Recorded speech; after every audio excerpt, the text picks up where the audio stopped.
I have next to me a radiant Greg Cody, still radiant from what happened to him last week in an Italian restaurant.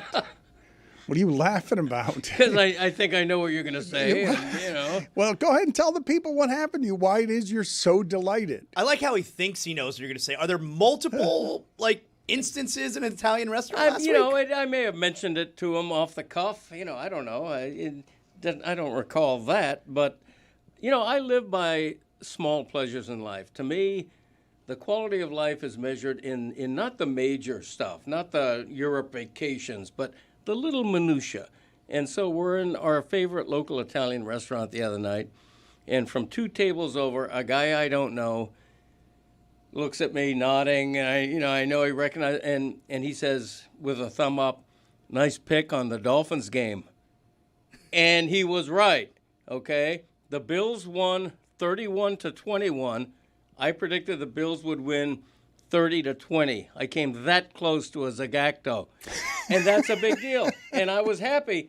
And somebody recognized it, and I was happy for that, too. You're still happy. You're still happy days later. A whole football weekend has happened since, and you're still buoyant because your Homer Dolphins are 0-3, and you're still here on the Dolphin wagon. You're the only one in South Florida still saying. I tell you, the bandwagon has a lot of room in it. I'm in the front. I'm steering the bandwagon. I'm looking in the rearview mirror. It's empty. I can swerve all over the road. Nobody's criticizing me except you. So it's good, yeah. I was not criticizing you, but I of the surprises this weekend, because I would say Thursday, I would say I have seen religions built around smaller miracles than the Dolphins stopping the Bills at all in that second half. But playing Marlins baseball this week of the season where they still have a chance, and they just dragged the Rangers. They just ruined the Rangers season. They just went up to Texas and totally ruined the Rangers season. And the Marlins now have, Billy, what is it? Is it they need to win all their games, but they're 4 out with 6 to play? Let's see the official standings here. I mean, if they win all of their remaining games, they'd have a 12-game winning streak because they've won 6 straight, 10 out of 11. They're not eliminated yet. They're 4 back in the wild card, but there's 1 3 team tied with them, 2 ahead of them. They got to jump 4 teams. Yeah. Yeah, it won't happen. It's tough, but 76-80 is a surprising season for them. I tell you, the Marlins are like. Tell me. The Marlins are like no other major team in this market. They're an exception to the rule. Winning isn't everything with them. The bar is so low for the Marlins. We expect terribleness every season. And so what they've done this year is a success. Okay? They're relying on young players. They're the youngest team in the league, I think. And for them to do what they've done and have a couple of legitimate long winning streaks, I think it's been a successful season and sort of a validation for the path they're taking, which unfortunately includes not spending on payroll, but still they're winning with youth. They have an opportunity to ruin the Mets season. They finish with the Mets next week. The Mets right now are tied for the final wild card spot. That'd be fun to end the year, ruin their season. They have the same win percentage basically the Heat had last year, and they were a playoff team. It would be fun if they ruined the Mets season, but in terms of distinctions of things that generations of fans will remember, ruining the Rangers season will not be among them. Just randomly taking out the Texas Rangers. Remember that team in the AL West? We're just trolling Mike Ryan here, no? I mean, people notice. You're talking about that Dolphin game that happened 4 days ago No, with the Marlins. we're If I lose that game, we know where we're starting. But no. That's why I have a smile on my face. I see right through you assholes. We're talking about not that Dolphin game from 4 days ago, that Italian restaurant meal from 3 days ago. Dicks.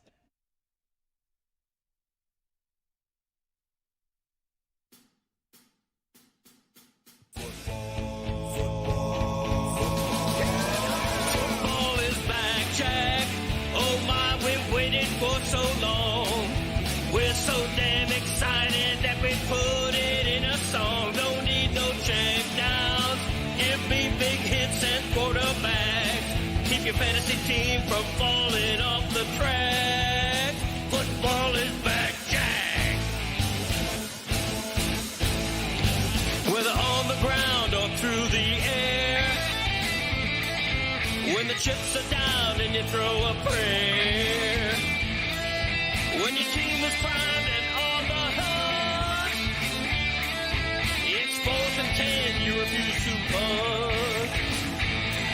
When the shoulder pads and helmets crack, that's how you know that football is back, Jack. Let me hear you say, football is back, Jack. This high is wild and out of control. And we're gonna ride it every week till we reach the Super Bowl. Don't need no check downs. Give me big hits and quarterbacks. If you say this game's the best, I'll say it's a gag. Football is back, Jack. Football is back, Jack. Football is back.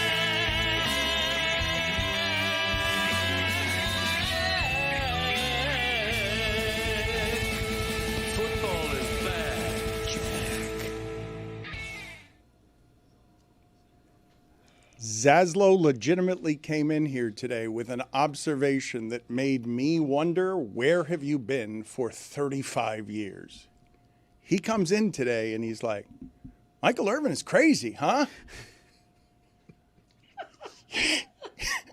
He had his own intro Saturday night. And deserved it. He came out the tunnel before the smoke. He came out the tunnel with everyone lined up. He gets his whole intro on the Jumbotron.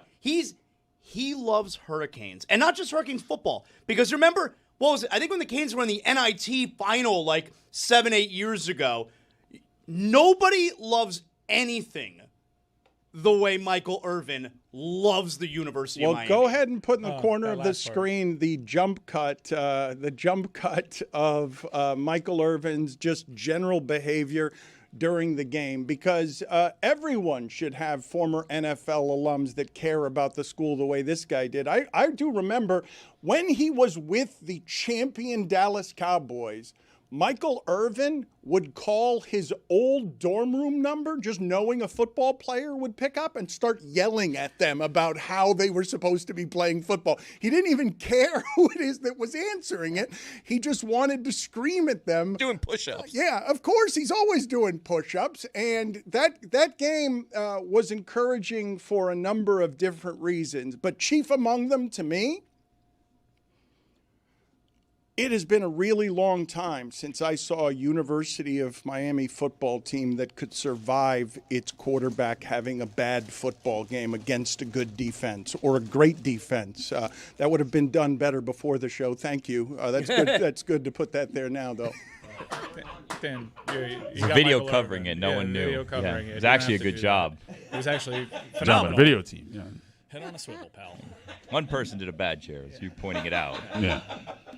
The Miami Hurricanes playing against the Florida Gators. I know there will be people who have their criticisms because that game shouldn't have been close. I really thought after the first half that you can make the observation, I could give Florida 1,000 plays and make the football field 5 yards long, and the Gators will not score a point in this football game, because it's not just that the Hurricane defense is violent. It's not even just that the Florida offense is awful, which it is.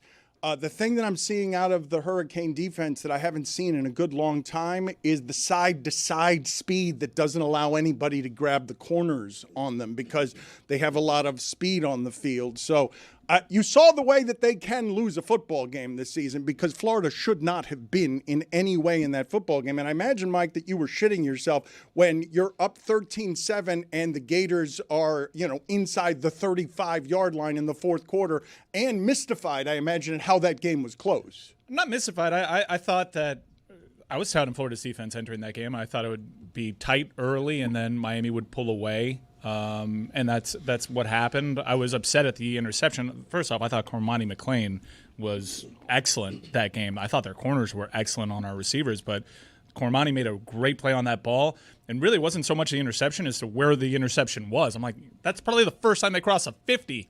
I know that they had just scored, but look, that was a total supreme domination. They were 0 for 13 on third downs.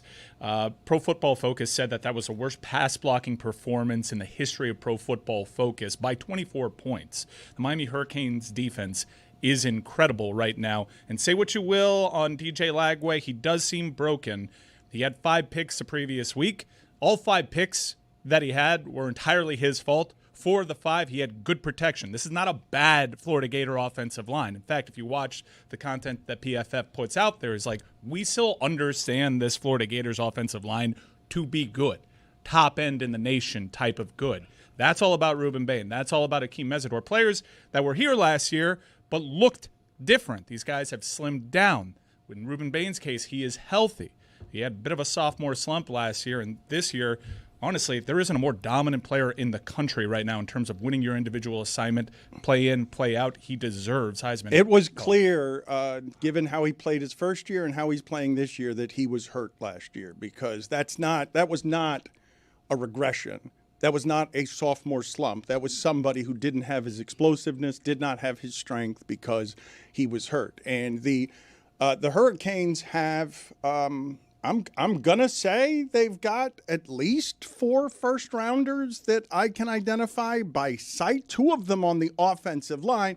One of them not the center, who had, I believe, Brockemeyer had one of the worst games I've ever seen a center have. When do you ever notice the center? Mike was so mad throughout the game It's at amateur. the center. He was so mad. It's amateur, and the last 2 weeks, like, the opponent have found something on tape and being able to coax Miami into these procedural penalties. But I'm right there with Dan.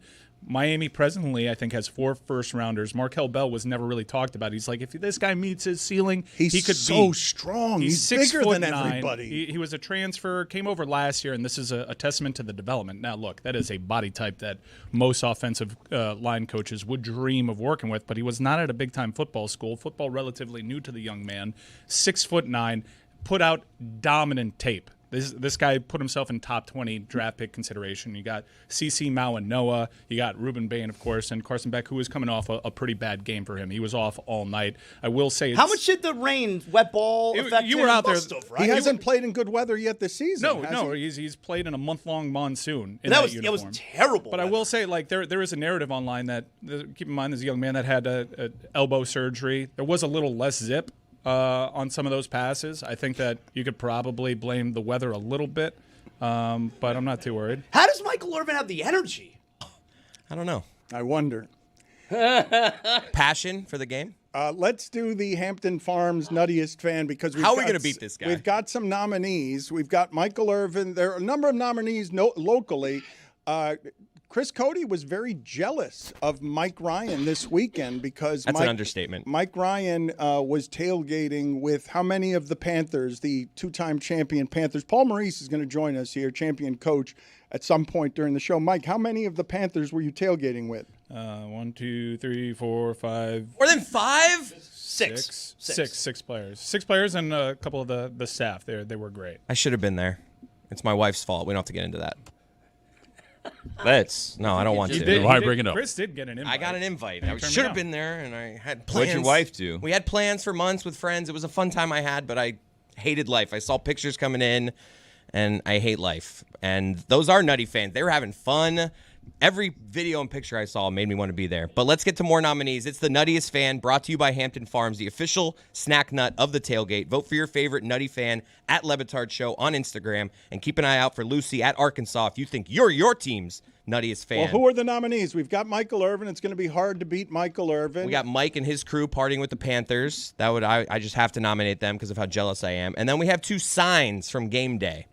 We have a Jonathan Zaslow special, which is Thai food. Look at that guy. Okay, so what happened there, Zaslow? You were doing part of your campus tour not on campus. You were doing, what are you laughing about, Cody? What's up? That somebody would hold a Thai food sign. It's Well, you know, they want to be part of the trend, the worldwide Thai trend. food. now. Granted, that does look like one of those signs that you can like keep erasing and updating for people. It's a I'll whiteboard. bet that was never erased, No, though. You do that's- that in permanent marker. Those are the college game day signs. They hand those out. Okay. So they're All right, my sponsored by the Home Depot. Yeah. You He's gotta- going to have that for life, that guy. You got to elongate the word Thai, though, don't you? Has to be T-H-A-A-I. Could have been written better. Yeah, minimal effort on actually writing the Thai food sign. Don't but once, criticize that great fan. Thai food. That cannot win this competition just because he held up a sign. Sure it can. Wearing. It's up to the voters. None of those can win yet. Voter suppression. No, sounds Michael, Probably Michael gonna Irvin. win. How about that one? And Bangkong then, Pinga. yeah, then we have this one. You guys are going to have to help me out with this one. It says Bangkong Pinga y se acabó el pan, which means bread with dick, and we're all out of bread. That's right. That's what That's what you're getting. That's the winner. Dick sandwiches. I go Michael Irvin. That's a repeat from the Yeah, last time that's Game Day was here, though, if we're going to be honest. Yeah, that's a great callback. That's nostalgic. I mean, that should be on repeat forever. Dick with bread. I want to more talk, bread. though, about what it is that the Hurricanes are, because I would not object too much to anyone who said right now that they don't have a quality win, although I expect Notre Dame to be number one in the next rankings. They got snubbed in these, but I expect them next week to be number one when they climb to 2-2. But here's Greg Cody writing in the Miami Herald, the Canes team I've seen the first third of this season is the best all-around team I've seen since the glory days, the championship era. This team will make the playoffs and with a huge chance to do major damage in them. This team, yes, I'm saying it, has what it takes to win UM's long elusive, is it that elusive? Long elusive sixth national title, the first since 2001. It's crazy that Miami can say that they've got 5 titles and a chance at a sixth, but this team does look complete because of what I was saying at the beginning. If you told me all coaches since Coker were playing against a great defense, because that Florida defense is a championship caliber defense. Yeah. And their quarterback had a bad game, they would not have been able to drag a team the way that they dragged Florida. Because I know that the game felt close, because it was in the fourth quarter. It was 13-7. There was a terrible whistle on one play. But I was legitimately confused at how that game was just 13-0 at the half.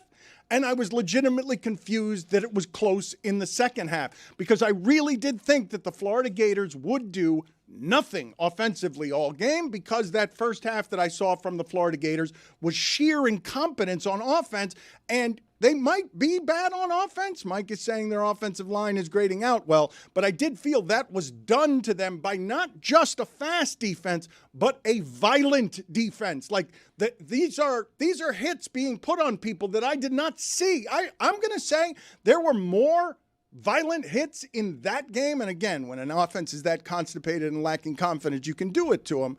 But more violent hits in that game than I saw from the Hurricanes all last season when they couldn't play defense. They had 32 yards of offense in that first half. I don't think they had a positive play until like their fifth play. So many 3-and-outs over there. I don't think they picked up their first down until late in the third quarter. Yeah, it was the second half for sure. I think Mario Cristobal deserves a lot of credit for fixing that defense. That was honestly last year the worst defense I had ever seen wear Miami uniforms, and they wasted a championship-level offense. In previous years, I think Miami gets away from the run game and keeps trying to make the passing game. Hell, last year, I think they probably get more enamored with the idea of trying to get Cam Ward a Heisman. This is a really good Miami team.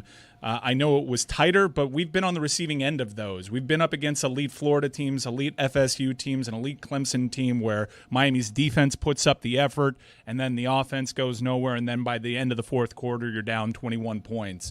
The spread in points was not that much different than last year's game.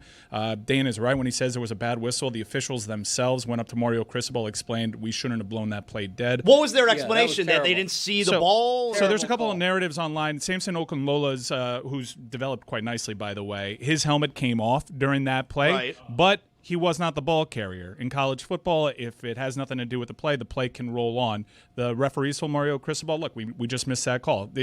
Marty Brown did not stop moving. And if that game is 20-0, and you get Florida in a predictable passing situation, that game gets really ugly. I was very frustrated that they were only up 13-0 because I thought they could just keep handing the ball to Fletcher and moving the pile to make instead of they had so many punts at the end of the first half where they had the ball starting at the 50-yard line and they end up going backwards. That was a really quiet 116-yard game from Mark Fletcher. And I think it was quiet because more than half of those yards came as part of a pile that was just moving, physically manhandling a Power 4 program in Florida that has good line play along the trenches. They've improved over last year. But to be fair, they had 3 guys out. Okay, 3 starters along the defensive line out. Very impressed with Florida's corners. There was not a lot of separation. There wasn't. which is probably an argument to get JoJo Trader and Josh Moore a little bit more involved in the offense, and hopefully they can rise to the occasion because Miami does need a little bit more separation there. But there were some check down options available to Carson Beck. I kind of like that he was deep shot hunting. Something happened in that USF game where he realized I like my chances downfield. There were open check downs, and sometimes Carson just missed either low or high, or in our tight end's case, they weren't ready for the ball at all. He was bad. He was bad. Carson Beck was bad in that game. His accuracy was way off. Yeah, I think he's afforded a bad game there. Usually, if your quarterback plays like that in a game like this, that's the recipe for the team pulling off an upset. And instead, we see a team kind of stay in, hang around, and you saw Miami step on that throat and salt the game away. They had a huge play by Marty Brown that was big for Carson Beck, that one-handed catch there. That's the stuff that breaks away for good championship teams. I came away very happy because that's kind of the game that I thought would happen, and Miami got tested in there and doesn't have to be victims of a rat poison for 2 weeks as they head into this FSU game. Well, this is the kind of game we've all seen Miami lose in the past, where you have a lead, you seem to be in control, then all of a sudden it's 13-7. The lead has whittled. Momentum has shifted a little bit. Again, in the second half, there was a time when it seemed like Florida was still in the game. Instead of losing that game, like they have so many times in the past, they rose up. And I can say nothing bad about this team right now. They deserve to be number 2 in the country behind Ohio State or Penn State, whoever you think. But I tell you what, last year they had a bad pass defense. They solved it. Last year they were imbalanced because, like you say, they wanted the Heisman for Cam Ward. This year, not just Fletcher, Marty Brown has been great. Malaki has been great. Malachi, sorry. You mentioned the 2 running backs. I would argue Jordan Lyle's our best running back. He turned his ankle early against Notre Dame. We've been holding him out. He's going to have to bye. He'll be ready for FSU. Those are 2 of Miami's best 3 running backs. You can make a strong argument that Jordan Lyle's actually RB1. Fantastic team. And okay, I'm the homer. I get it. I'm the homer in the room. You are. But in this case, I can't praise Miami enough. I think they're an airtight Are we sure it's not Malaki? It's Malachi. It's a biblical name. It is Malachi. It should be misspoke. Malaki. Yeah. I apologize for misspeaking. It's okay. No, apparently it Doesn't isn't, 'cause seem to be. everybody's Yeah, laughing. But everybody's that's okay. mocking I'm, that. I'm used to that. I mean, Malachi's funny. Greg, I hope you know I was an ally. I corrected you quickly and I moved on to the running backs. For them to stay here is really disrespectful to a legend like you. I'm used to it. Yeah. Let's make it a running joke. Let's say Malaki and replay it and just make fun of that one thing the whole show. That would be He hasn't customary. been the same since he lost that soup competition. Well, that was rigged. Yes. Thank you, Billy. You're welcome. It was barely coconut in it. And it was a conscious decision. I'm going to beat this guy without No ginger. that much. No ginger either. What do you mean no ginger? There was so much ginger in that. Okay. I don't care what was in it. It tasted good. Okay.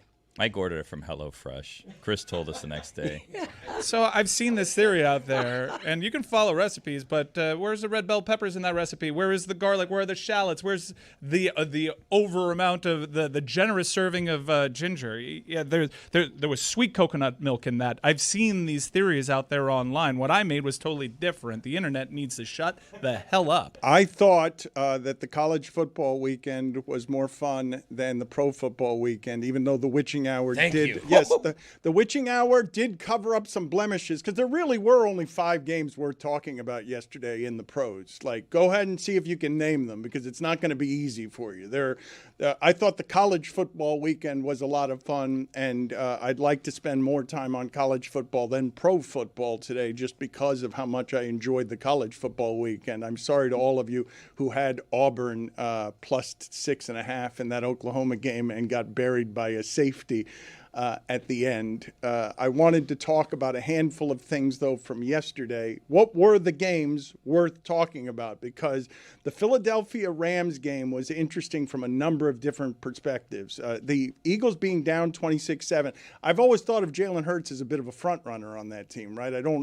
I see them getting ahead and then staying ahead, and they've won 19 out of 20. They're deserving defending champions.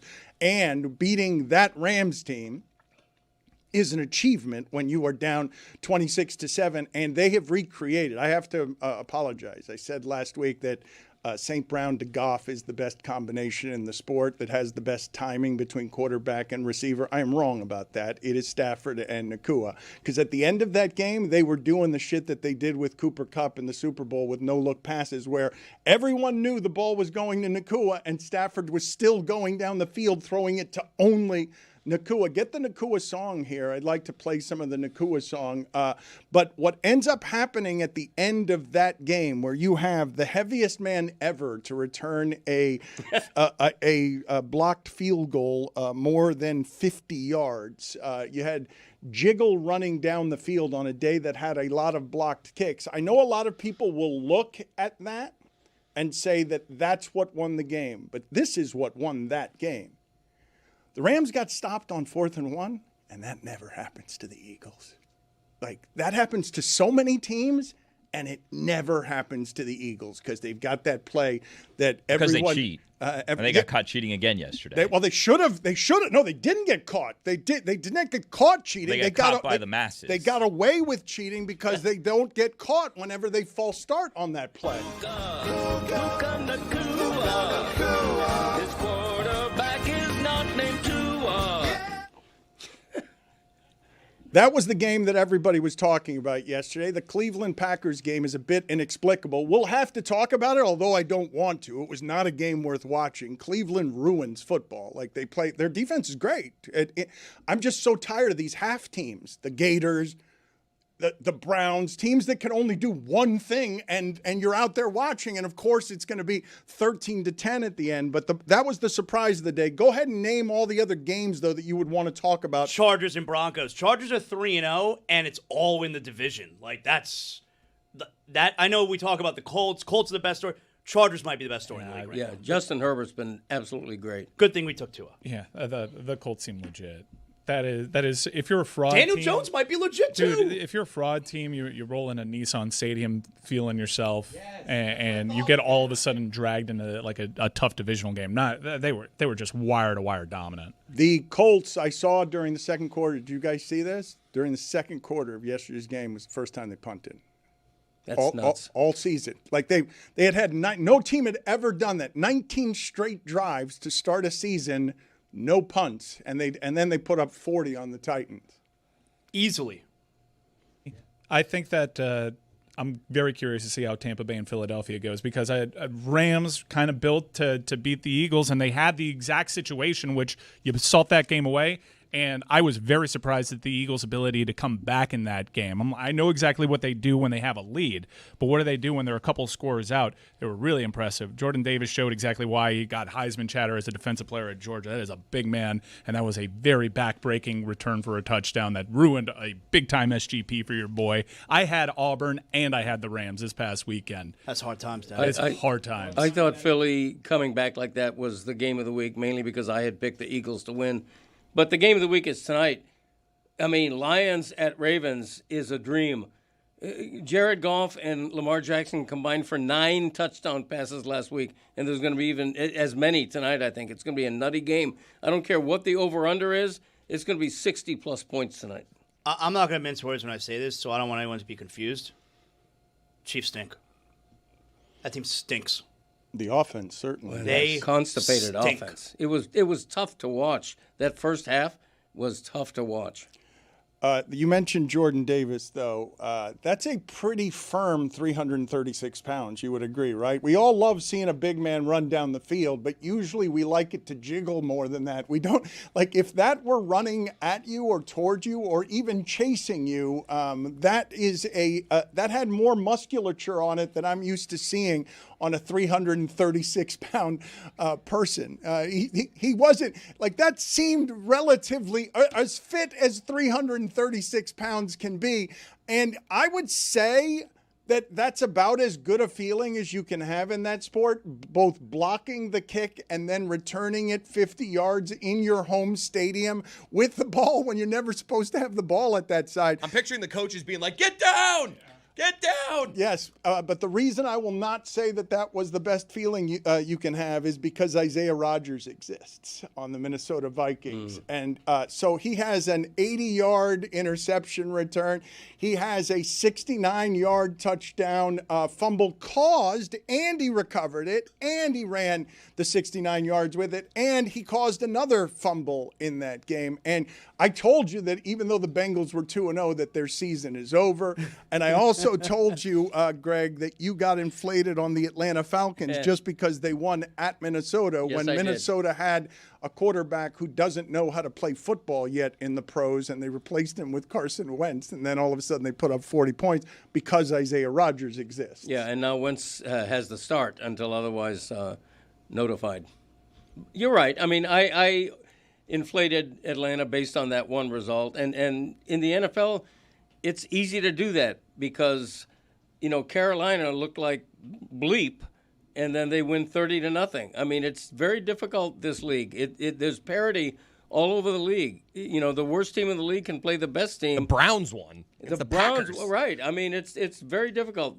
There's 5, what are there now, 3-0 teams? 5 or 6? There's a lot of 3-0 teams. Some of them are going to end up 9-8. I mean, things happen in this league. 6 of them. 6. Yeah, that's a lot. Let me give you these Daniel Jones Colts stats. They've now scored 103 points in their first 3 games. No Colts team has ever done that. None of the Peyton Manning teams did.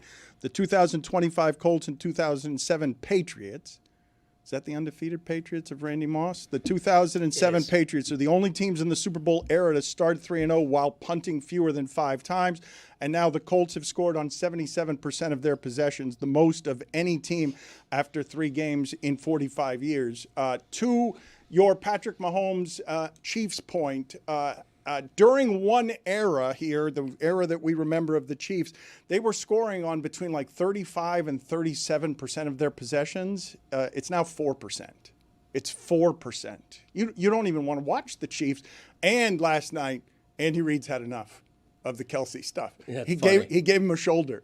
Like that was the rare incident where the coach goes looking for the physical contact and the tight end didn't want any of it. Like, I saw the headlines that said Kelce involved in another kerfuffle, and I'm like, man, Kelce didn't want any parts of Andy Reid. Andy Reid went looking for the physical contact. They have done that there. a bunch. They've gone at each other. This is like at least the 3rd time I've seen them go at each other on the sideline like that. This is the first time I've seen Andy Reid initiate physical contact. Well, yeah, because Travis Kelce is a non-factor now. Like, Travis Kelce can't fight back when you don't do anything every single game. Andy Reid's he's tired of him. Hey, you suck now. Do something. Travis Kelce's turned into an average tight end, which is one of the many. Not even average. One of the many offensive problems they have. That the Chiefs have turned into the Gators of the NFL. And the thing that I loved about the Travis Kelce Reid thing is that, man, we love the heated exchange on the sideline. As soon as that happened, and you see it on TV, I'm like, okay, we're going to be talking about that tomorrow. That's in all the headlines.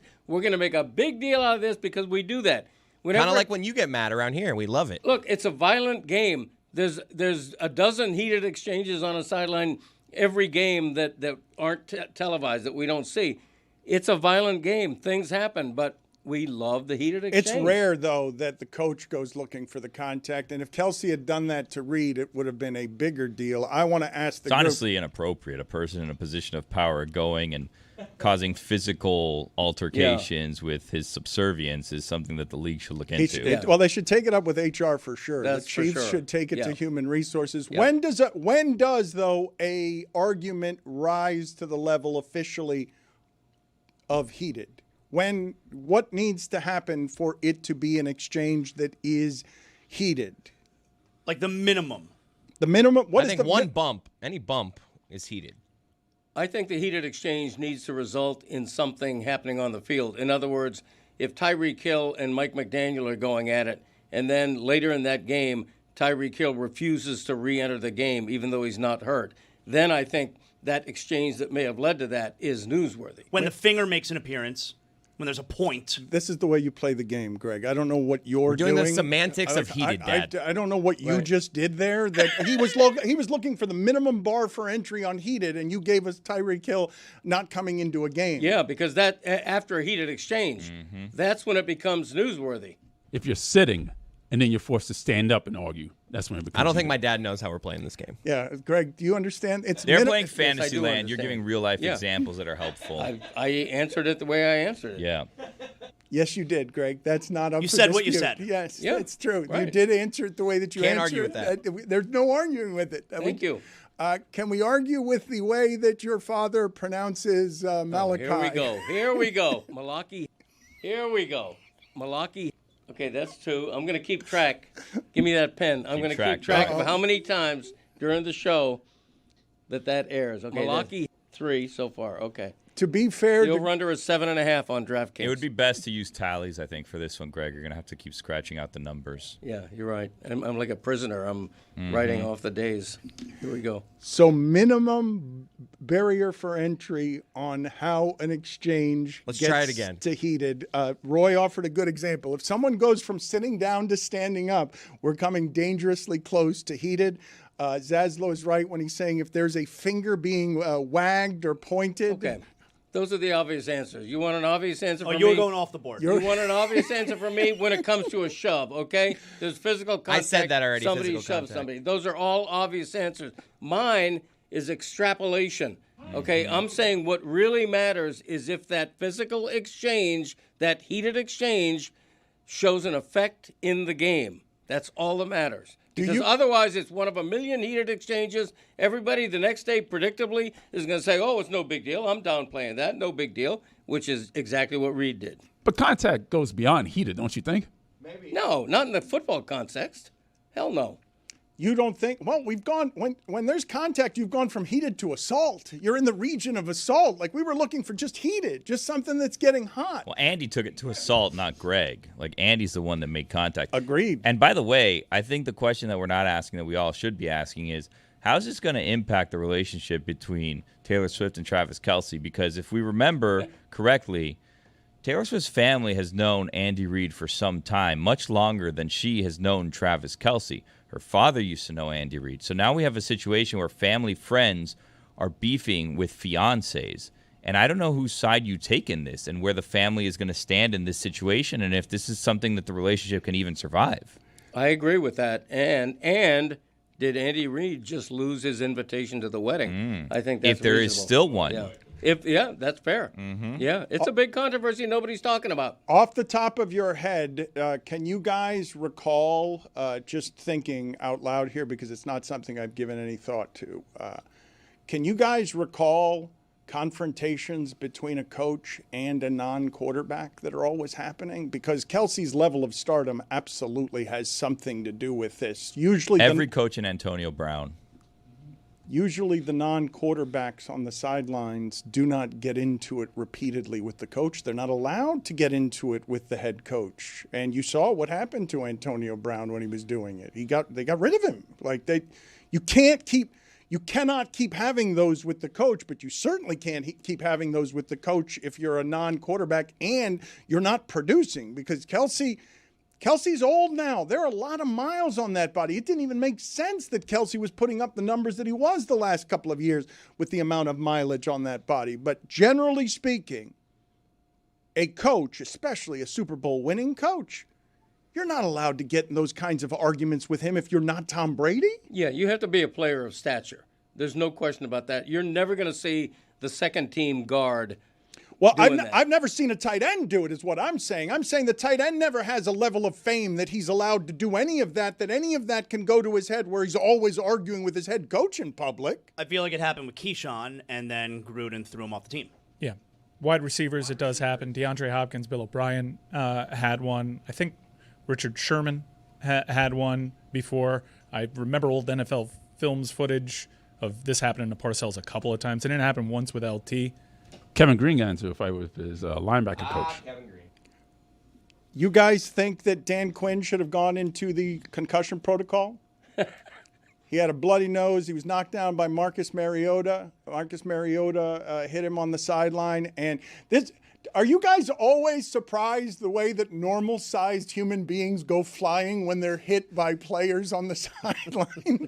Normal-sized human beings go and they skid across the floor like it's a John Wick movie. They're being pulled by a rope when they get hit by these guys, and that's Mariota. That's not it's not Jordan Davis. I don't understand how someone can watch Jordan Davis do what he did and think that this game should be legal. That person has an unfair physical advantage. It's like watching Markel Bell at 6'9" moving a pile. It's just like I wanted to ask you about since we were talking about Bell. He's bigger than Bryant McKinney, correct? Like he looks bigger than everybody who's on the field with him. So I haven't seen them stand next to one another, but McKinney is one of the biggest human beings that ever. You worked with Bryant McKinney, right? Like it's not just a height thing. It is a shoulder thing with Bryant McKinney. Like he walks near you, the sun goes away. Markel Bell doesn't exactly quite have that. He's very tall. He's first guy of the bus energy for sure. But Bryant McKinney just like a filled out human being is bigger. I had McKinney on my show this week, and it was like looking in a mirror. He has a soda drinker's body in retirement. I remember when Dwight Freeney came to the Orange Bowl. I'm pretty sure Bryant McKinney never allowed a sack at the University of Miami, not even in practice. I'm pretty sure that stat is correct. That Practice how you play. But Dwight Freeney came into town as a first-round pick from Syracuse, and it was amazing seeing the size difference between them. And Freeney was trying to use his speed and kept getting stuck in McKinney's navel. McKinney just kept putting his arms out to here without holding him, and McKinney would just engulf Dwight Freeney.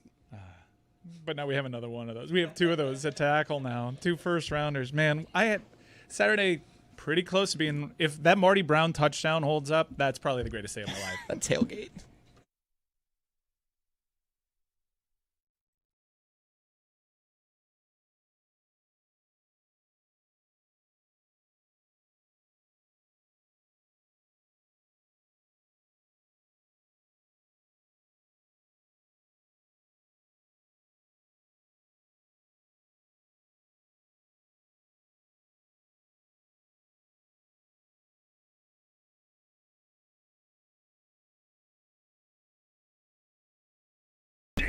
Says goodbye, sweet Clevelander.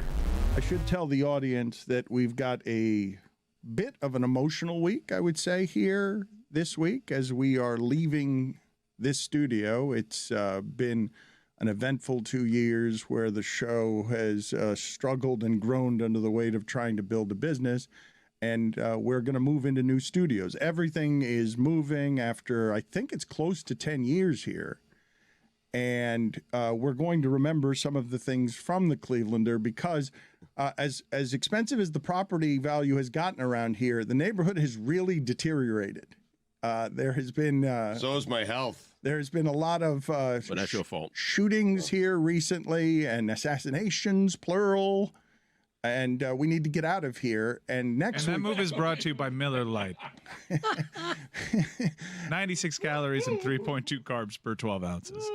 Next week is going to be a little bit difficult because we're going to be in the change. And these are not your problems. They are our problems. But we ask for yet more patience after 2 years of trying to build this thing. We're excited about getting into new studios. And we will remember the Clevelander throughout the rest of the week here, because one of the great memories I have, Stugotz, it really is one of my favorites as I've gotten late in life and have learned to appreciate some of this nonsense that we get to do every day, is the weekend before we were going to go on ESPN radio and start with whatever it is we were doing with them. They were going to make this studio look like all the other studios, which is just blue paneling behind us that would be nondescript. And my brother and I spent the entire weekend here putting all of this stuff up. And the reason that it's one of my favorite memories is because I remember the screaming phone calls on Monday when no one had been informed that that's what we would look like. And they didn't want us to look like that. Or no one had given them a heads up, I should say. It's not that they didn't want us to look like that. It's that they were going for homogenized at the beginning, and we put up all these tiles that we're at some point here going to just auction off because they've been here for 10 years representing us as we make a move to become a bigger business. We've got, Mike, do you know how many employees we have now? I don't know how many employees we have now. I walked into to today's pre-production meeting and I was a little stunned at how many people were in that room, considering it's just jarring seeing how we've started. And there was a lot of people here when we were doing HQ. It was even tighter back then in many respects because we had the equipment. But I think the stark contrast is from the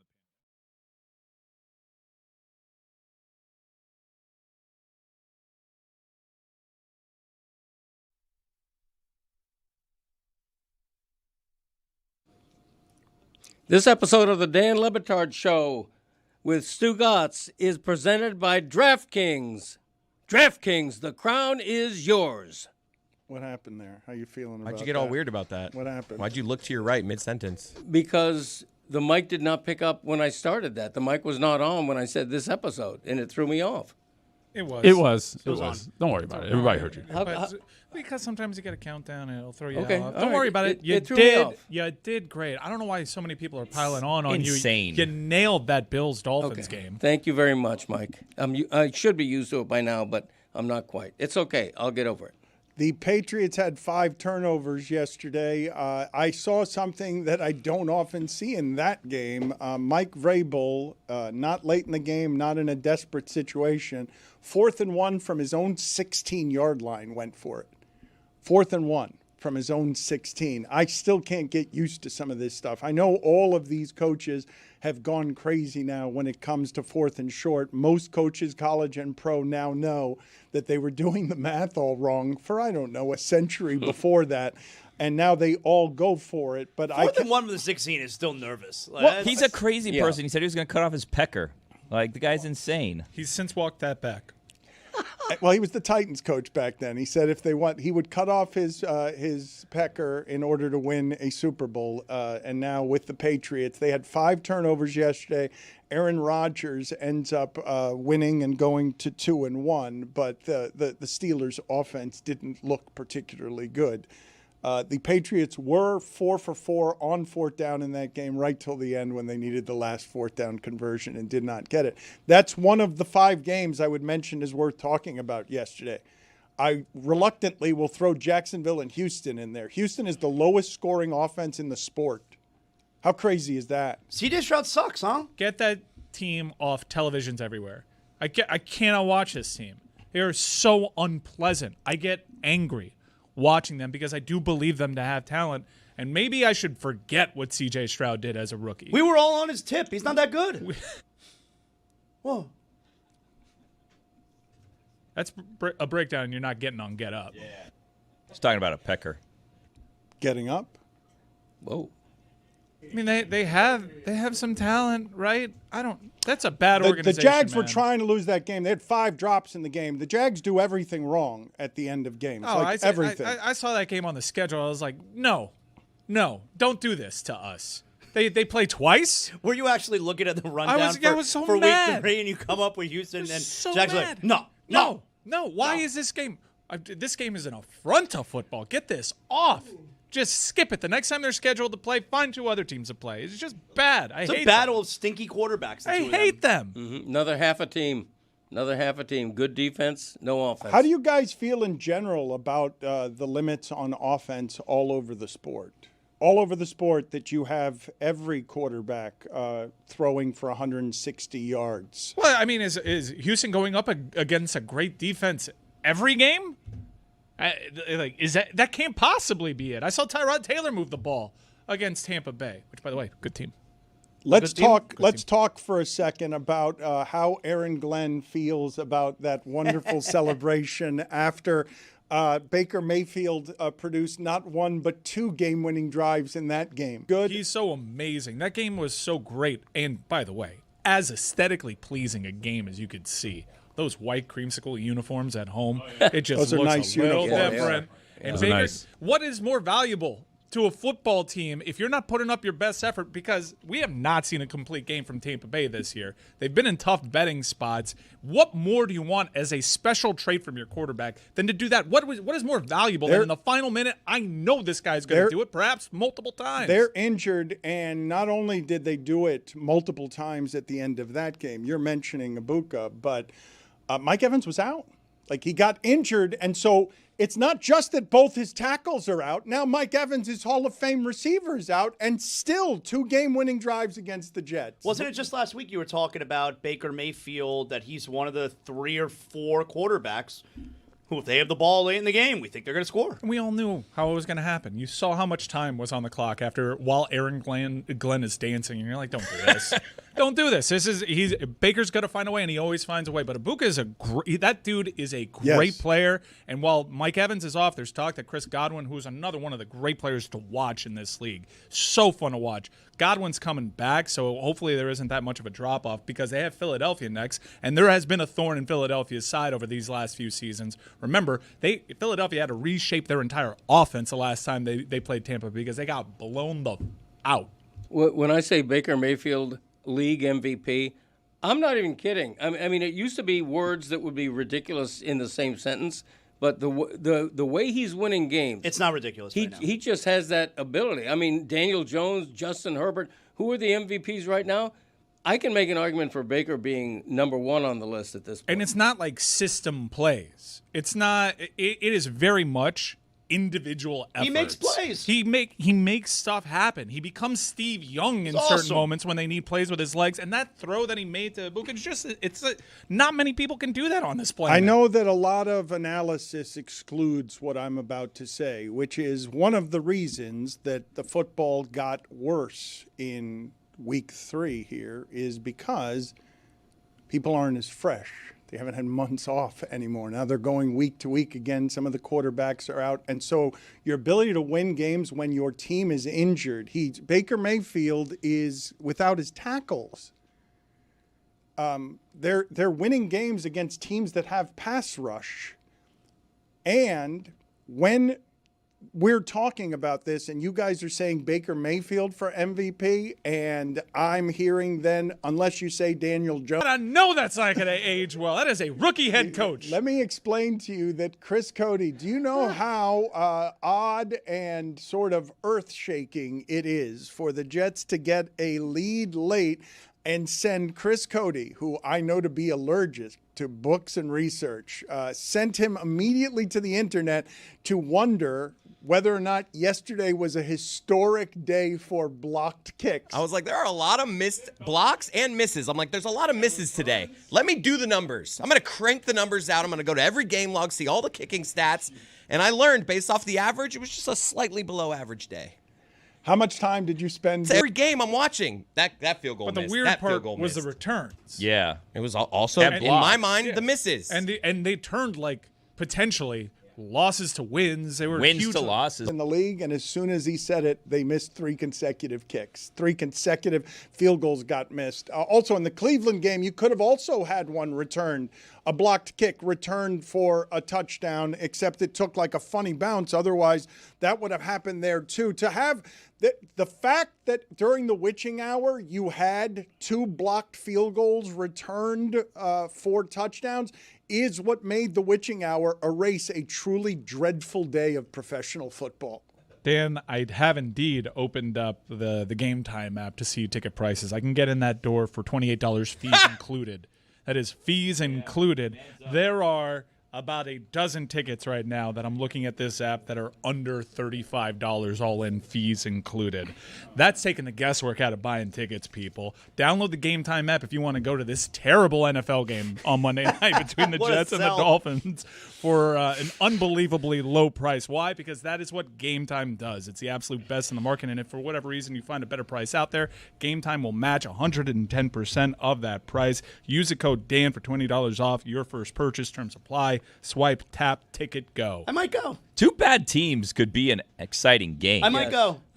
By the way, also the return this week of 9:30 a.m. football. Yeah. Dublin, Ireland. Are the Vikings doing Vikings back-to-back in Steelers. Europe? I think they are. They're doing Dublin and then London. Kevin O'Connell, good coach.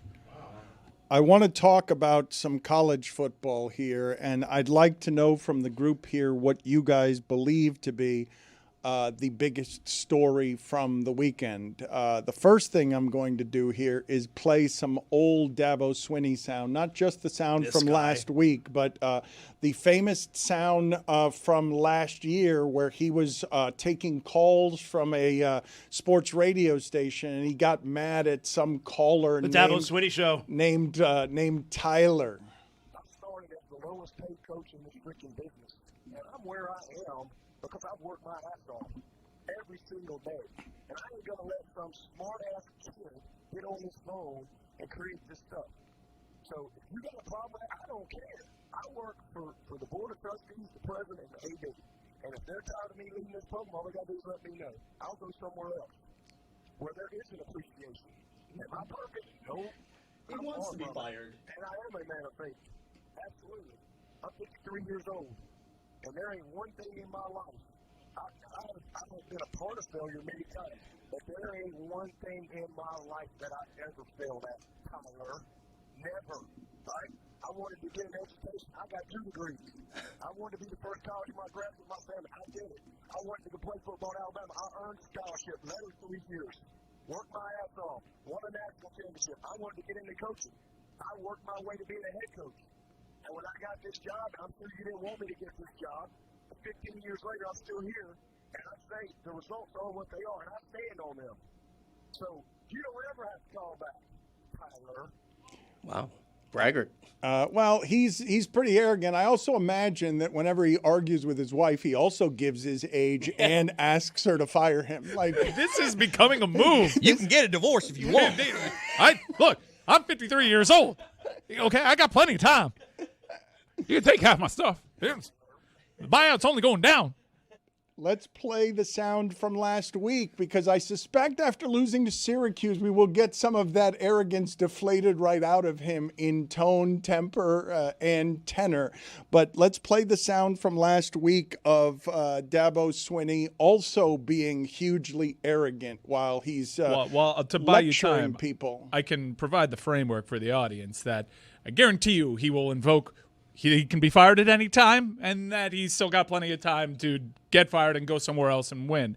I've been backing up Dabo consistently throughout all of these because he turned that program around, but that was a really bad loss that he had to Syracuse. If they want me gone, if they tired of winning, they can send me on their way, because that's all we've done is win. So if they tired of winning, we've won this league 8 out of the last 10 years. Is that not good?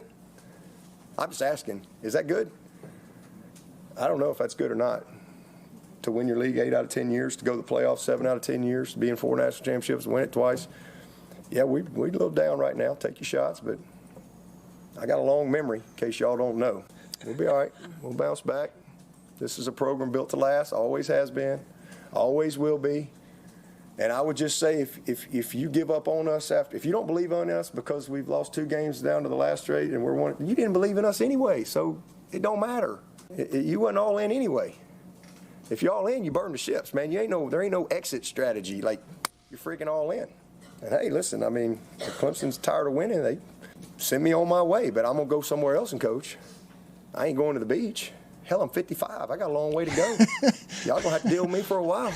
I got a long way to go. I'm just getting going. I'm just now good enough to be a head coach. Okay, so this was after he lost 2 games. Then Syracuse comes into Clemson. They were a double-digit underdog. I think they were a 17-point dog in this game, and they lose. Clemson loses 34-21 at home, and Dabo doesn't sound – you might not hear fire me now and give his age here. But why are we held to a different standard from all these other teams out there who ain't ever won nothing? We're not perfect, and we may suck this year. We may lay a freaking egg and go 6-6. You'd be lucky to get 6-6. I think Dabo's realized that the best job isn't coaching college football; it's being fired from coaching college football. I mean, where is Jimbo Fisher right now? Is he still making? Did you run into him on your campus tour? Jimbo's out there working for ACC Network. Nah, I didn't see him. Let's play the sound of Dabo sounding broken. You've gotten all of the arrogance. Let me hear broken. Disappointed, painful. I mean, hurt. I mean, I'm human. I mean, I'm not a cyborg. I mean, this is my life, man. I mean, I've been here 23 years. I love this place. I give this place the very best I got every single day. Every day. There's never been a day that I haven't given Clemson every ounce of everything I had. I hurt. I mean, I've invested my life here. And when I don't get the job done, I'm responsible. I'm 55 years old. I mean, Seriously. I could be fired at any time. Not a robot. And it'd cost them less if they do it next year, perhaps. Not really. Like if they fire him now, his buyout's $60 million. Next year it's $57 million, and after that they have to pay him everything that's left from 2027 to 2031. Did he not listen to himself? He's like, why are we held to a different standard? I mean, we won a bunch of championships around here. I won this league 10 times. That good? I don't know. Yeah, why aren't they treating us like every other 6-6 ACC team? Is it because we've won so many of these championships while I was here? Maybe that's perhaps. I don't know. No. I'm just a 55-year-old man. I'm just good enough now to be a head coach. He has special Alabama clauses in his contract also. So, like, if he were to leave to coach Alabama, he would have to pay Clemson $6 million. And if it's any other school, he'd have to pay them $4 million.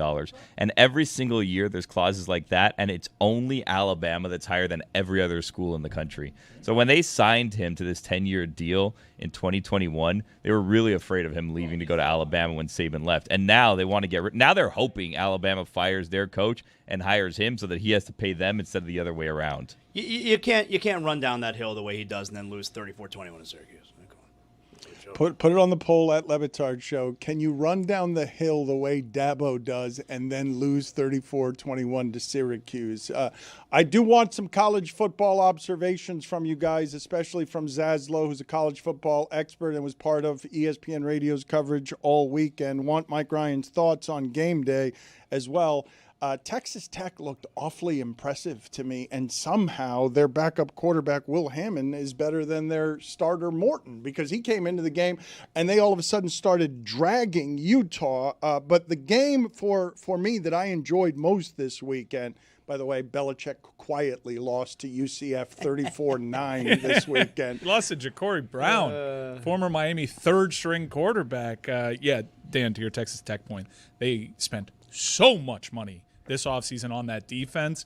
And on College Game Day, they did a breakdown of what this defense does. You got D tackles holding guys up with one hand, just kind of pushing them away so they can make a tackle with the other arm. They got Romello Height from Georgia Tech, who appears to be a mercenary and a good one. Texas Tech, that's a team that spent a lot of money and it seems to be working out for them. I felt the limitations of offense in Auburn and Oklahoma. And when I looked at the stat sheet, Oklahoma had 8 sacks at the half and finished with a record for the school 10 sacks, but I really did think it was 20. Dude. I'm not joking when I tell you I thought that they had more sacks in the second half than they did in the first because of the amount of pressure they kept getting. Interesting storyline with Jackson Arnold, who was quarterback for Oklahoma. Now did they boo him? Auburn. Yeah, they did. It's kind of weird. And Oklahoma, they cheated to win that game. SEC refs admitted.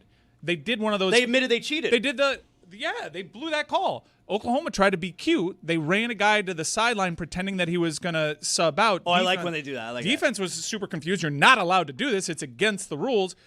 Calls for timeout were even ignored. Guy who's pretending to be subbed out stays on the side of the sideline, just walks into the end zone. Why can't you do that? It was a bad call. You can't, because it's cheating. That should be allowed. Why is it cheating? He's on the field. Because the defense is allowed to substitute, so they're caught in no man's land. Like, is this guy checking in? Is he checking out? He goes into the end zone unguarded. I disagree. There was also a bad call on a fumble return that should have went Auburn's way.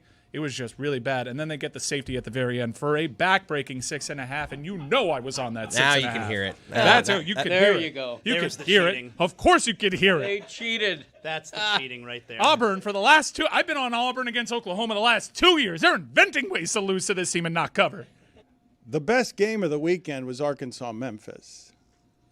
Arkansas was winning the whole game, and then Memphis took the lead late, and Arkansas had the ball clearly in field goal range inside of the 10-yard line at the end. Could have just milked the clock. I think could have just knelt. Handed the ball to the running back, and he got the ball punched out. Is Mike Gundy going to last the season? No. There's no way. I can't believe he got out of that building. No. Watching that game on Friday, I can't believe he got out of that building. There were really, good sources that said Mike Gundy was out. There were reports saying that he was out. And then at the 11th hour, he agreed to some sort of deal that saved his job. There is no way Mike Gundy is still coaching. He gave back money. That was a deal. He gave back money in order to keep his job, but I thought they were terrible last year, and they were. I thought they were as bad a big conference team as I saw all of last year, but they're worse this year. They just got dragged at home. Well, I don't even know. Was it Tulsa or Tulane? It was Tulsa.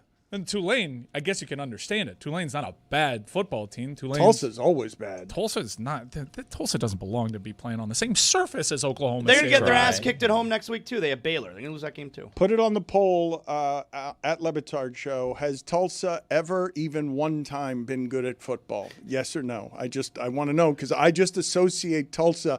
You tell me that name, and I'm just always associating that with bad college football. Also, geographically, strange place to have a hurricane. I never really got that mascot name for Tulsa. How about Indiana? You see Indiana kill Illinois? Dude, Mendoza might be the real deal. He's good. He's from here, right? Yeah, he was. He was a Cal quarterback that gave Miami everything that they could handle. He was one of those quarterbacks that was linked to Miami in the offseason. By the way, John Mateer, Mendoza, Carson Beck were the three quarterbacks that Miami was pursuing this offseason. All three guys are probably headed to New York right now if you were to pull Heisman voters. How about Indiana, though? Indiana jumped up from number 19 to 11 in the poll after crushing number 9 Illinois. One spot behind, one lost Texas. That's Indiana. Look at Indiana's schedule because they always find a way to get these sweetheart schedules. They'll have some tough conference tests, but to do that to a top 10 team, it seems like Cignetti is going to be in that conversation, that playoff conversation. They've already shown that a Big Ten team, that TCB's like that, they don't need to play anybody non-conference, and that's what he's banking on. What do you guys think of this Paul Finebaum quote on Dabo? It's time for him to do one of two things. It's either consider another school, and I think he is hireable if he quits talking, or just get away from football and become a TV guy. He's very funny. He'd be very glib. He's got more credentials than any other non-TV coach out there of the people that could leave coaching and go into TV. He would be very coveted. There's another solution. Fully embrace the portal. I know it's not part of that program's identity. I think their best player on the D-line is like the one transfer portal. They have, like 3 transfer portal kids, I think, on the team this year, right? Yeah, they're some of the better players on that roster. Why can't he just adjust? Just give yourself over to where college football is and stop thinking that you have all the answers. He very clearly thinks that he does have all the answers from how his program's built built to last.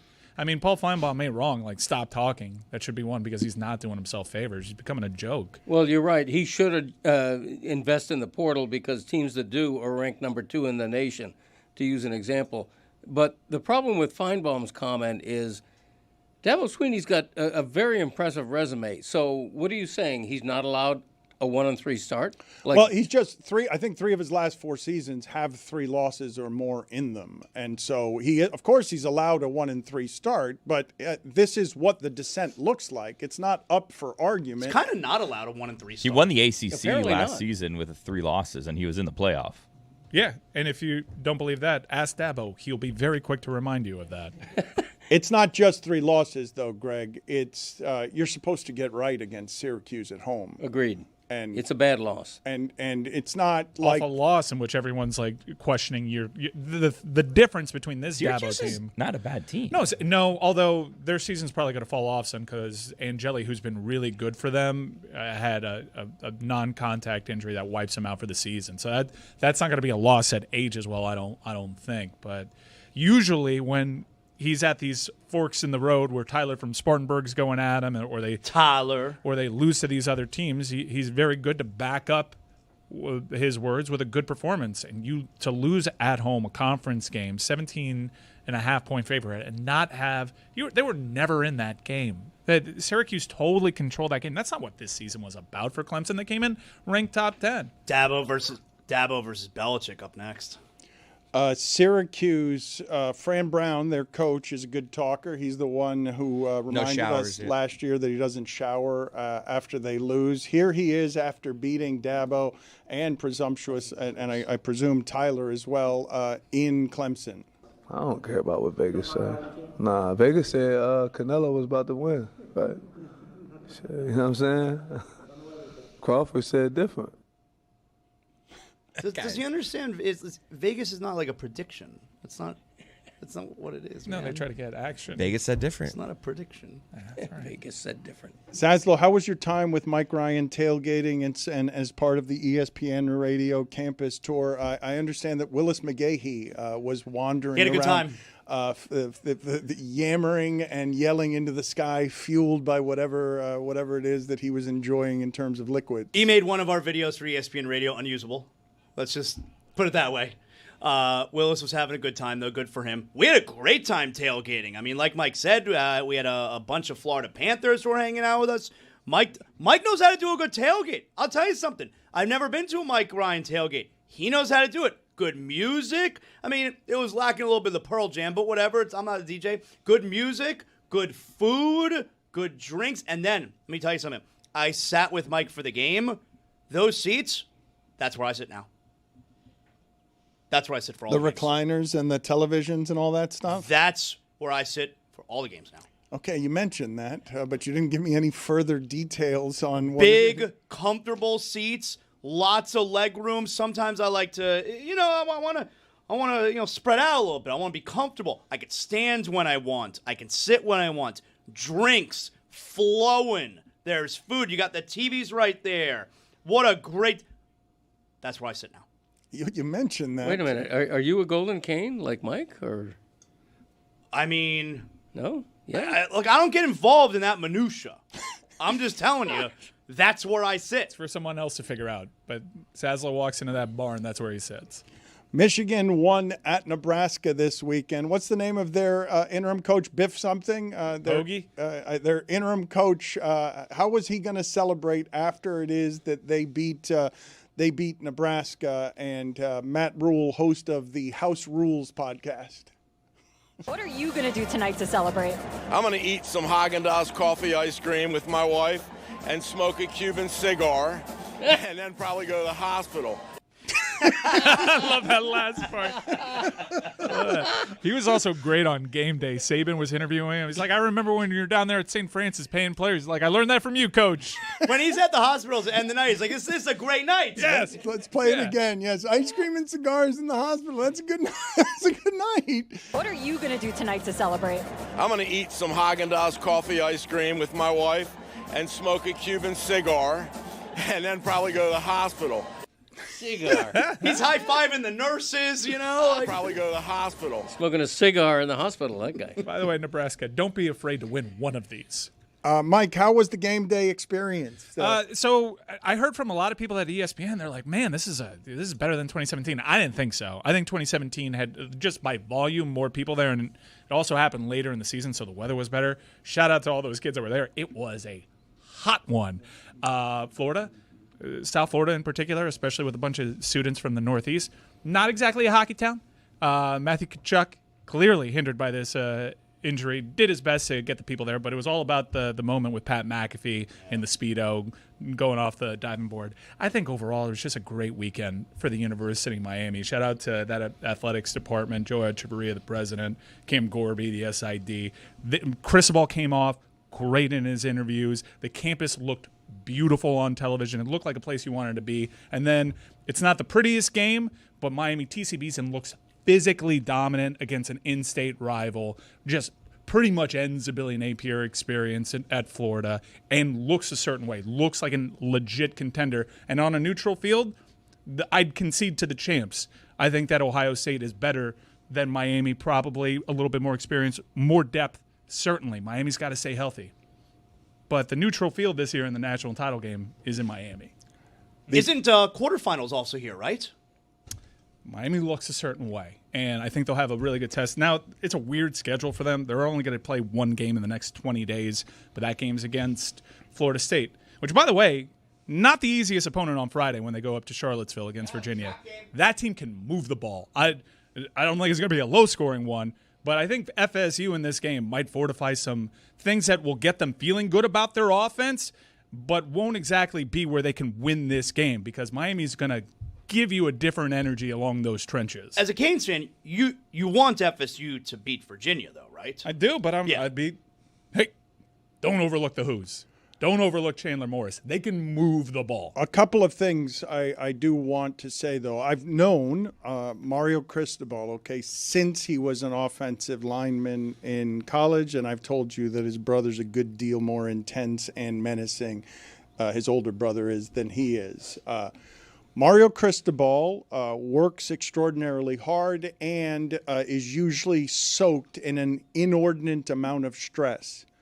The way that he is presently carrying himself in interviews is as a man who is really confident in the players that he has. Lane Kiffin told us when that group of men were coaching in Alabama that they would walk onto the field and just know that they had the bigger, stronger, faster players every single time that they were walking onto the football field.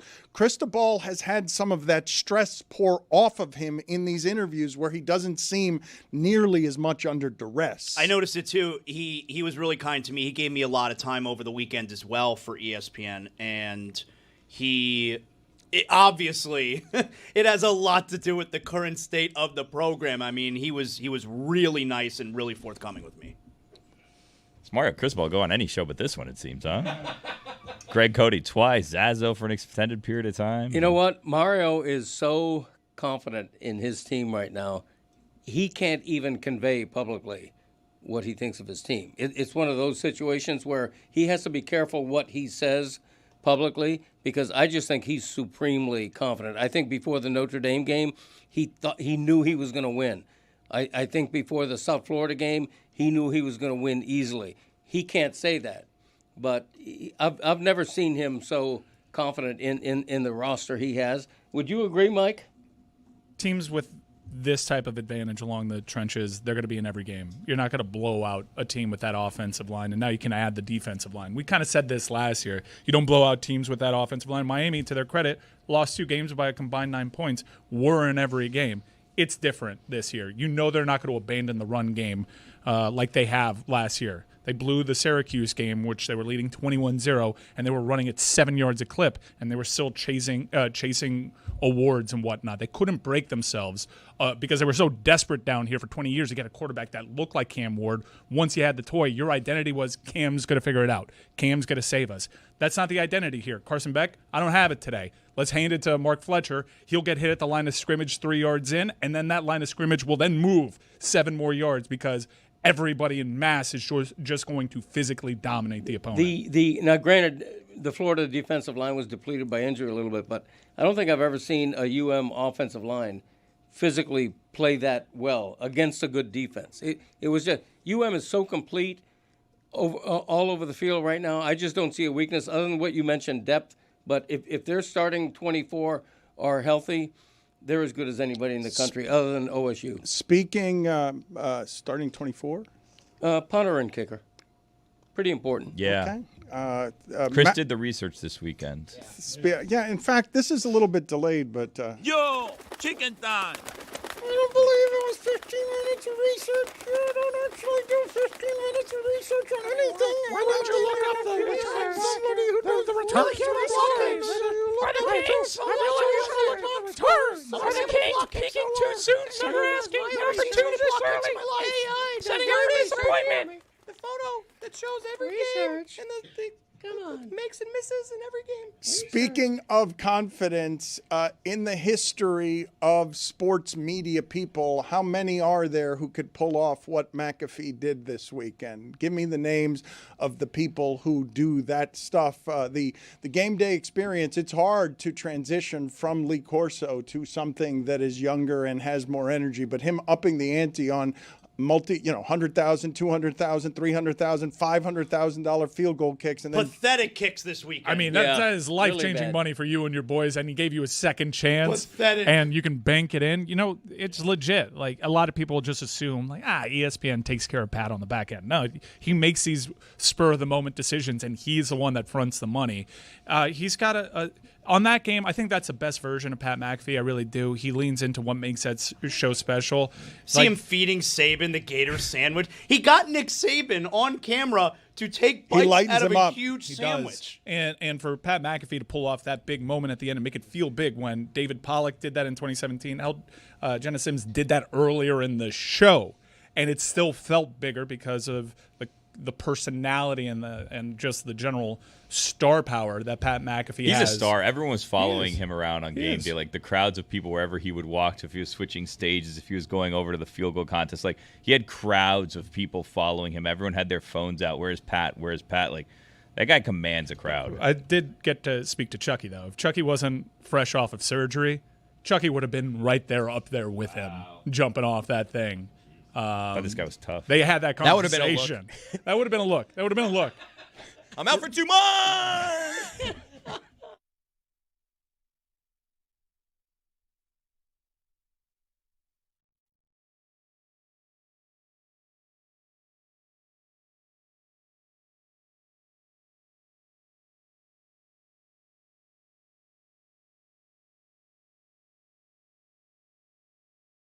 You and me in these studios, and people were zooming in. So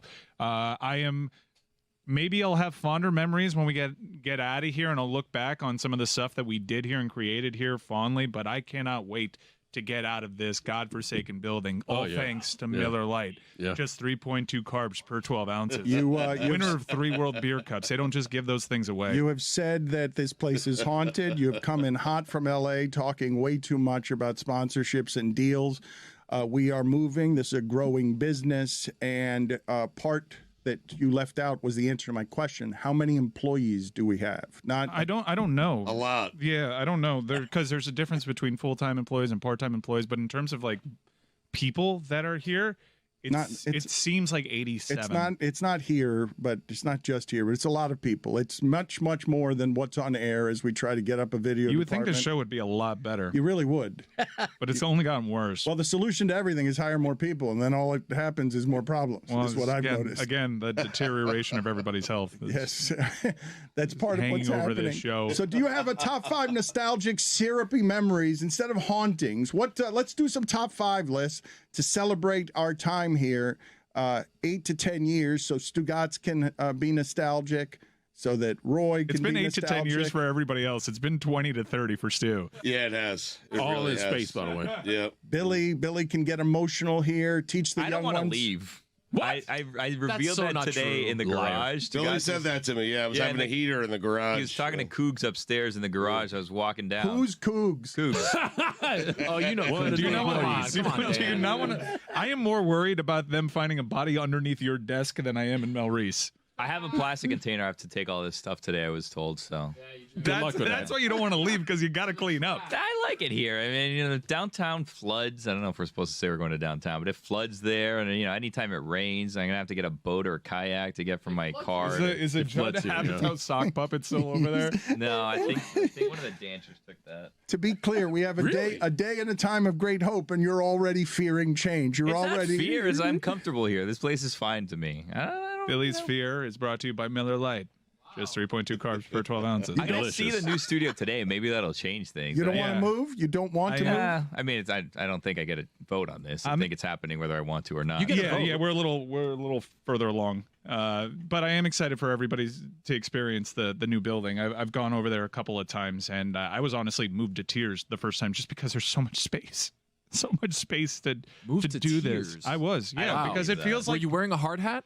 No. We're beyond that, but not to get too into it. And I'm sure there's plenty of time for nostalgia and stuff like that. But we've been through a lot, man. It's been hard. We've been through a couple of different companies and a bunch of different incarnations of the show. I've had really good memories here, and I've had some professional lows that I would just like to remove myself from. I feel like all those emotions every time I come into this building, which is good and bad, and I'm just really excited for a new mile marker for the company. It feels like actual growth because we're going to do this in a much nicer place, and I'm excited for that. All that space in the new building also sponsored by Miller Lite. Killing it. We will get to the top 5. Good contribution so far, Greg. Why did he slur this? I mean, when he starts to drink. Miller Lite, the guy's bleeding. Leave him alone. I mean, he is bleeding. Blood coming out of his wound. But Billy thinks he looks look great, though. It looks like he's had work done. Thank you, Billy. I don't think Billy was being sarcastic. I wasn't. I mean, you have a nice haircut, clean shaven. Got a pep in your step today. Pep in it. We have. I should probably just tell the audience because I remember promising Stugotz, and I've lied here, and I try not to lie to the audience or anybody. Same. That I would.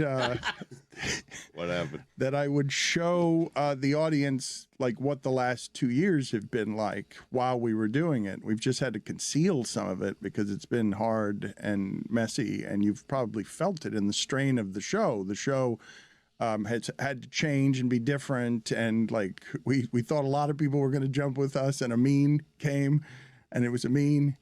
And then we looked, and it was still a mean, and it's a mean, and reinforcements are now coming, ever so slowly. Heroic Pablo What's Torre, he doing? running. I don't know. Yeah. Just Yeah, help moving slowly. on the show. Jesus Christ! Planting something. Did he get the memo of the unlimited PTO that everybody takes around here? But this, yes.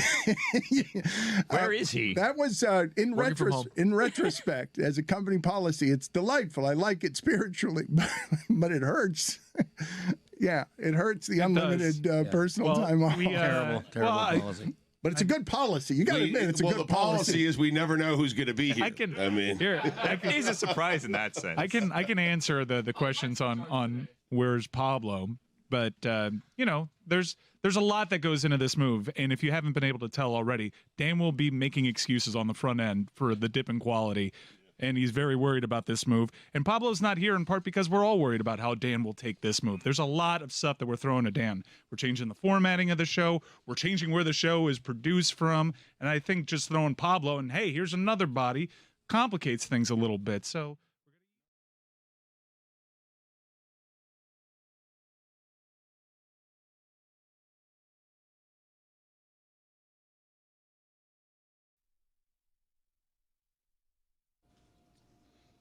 Two-time Stanley Cup champion Paul Maurice will be joining us here in a few minutes. That bore.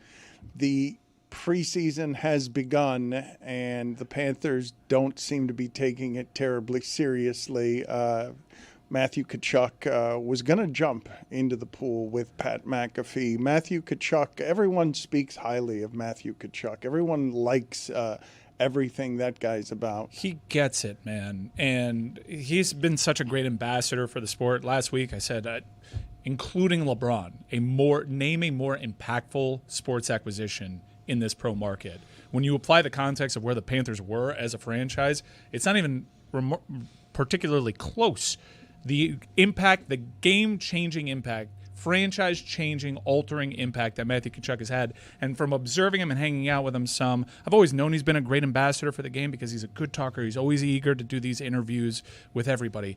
But to see fans, Miami's an event town. Miami still has a long way to go in terms of being a hockey market. There are a lot of people that are going up to him just curious, what is this big hoopla? And every child that goes up to him, it's not just a pat on the head and a picture that would make somebody's day. It's a sit-down conversation. Make sure I give you my time. He was happy to talk to everyone. The guy knows. He just gets it. What a great ambassador for South Florida sport. He's the first ever hockey player to make picks on College game day. He's a star. His play deserves being a star, but his attitude and his approach to fans and the sport and making people fans of his and the sport, I can't say enough good things about the guy. I think he's perfect. I think he's everything you want. If I'm Gary Bettman and I ask him, who do you think or who do you want to be the face of your league, I pick Matthew Kachchuck. He plays for the two-time championship team. He's engaging. He's arguably the best American player in the league. He's exactly who you want. I told him. I wanted to make sure. I mean, somebody's told him in the last couple of years, but I wanted to make sure to hear from me. And I told him, like, you have any idea how horrendous this franchise was for my entire life before these last couple of years? I wanted to make sure you knew, Dan. Is it weird for like a 50-year-old to be saying that to a 27-year-old? I'm like, not 50, oh my God, number one. All right. You know how so important that's, you are to that's, me. I didn't say it like that. You mean so much. I've been around athletes before. All right. There's no starstruck here. So much, I didn't sound like a jerk like that. Get out of here. So happy.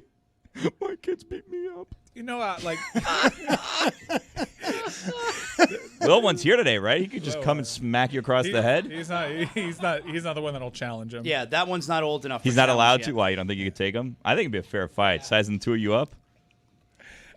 There were some people that were a little disappointed in Matthew Kachchuck being the game day picker. I guess they wanted Dwayne "The Rock" Johnson or some superstar. But to have that guy go out there decked out in UM gear, holding up UM hockey jerseys, and then be like, no, I'm going to go to the game. I'm going to pull up with a huge Panthers cooler with about 6 of my teammates. Hey, this is Anton. Let me introduce you. Go up to a tailgate, listen to all sorts of Bad Bunny, and just like throw them back and just enjoy the day. That dude has a VIP treatment waiting for him at Hard Rock Stadium. No, I'm going to talk to the team. I'll be right back. I'm going to leave my cooler here. I want to be amongst the people. These guys are great. We're going to get to Paul Maurice in a second, but first I got to make fun of me, myself, and Chris Cody. I will again remind you that while giving you betting advice a while ago, Orioles starter Trevor Rogers was going in the game, and Chris Cody bet against the Orioles only because it was Trevor Rogers. And my only analysis is you throw that guy out there, you're going to get an ERA over 5.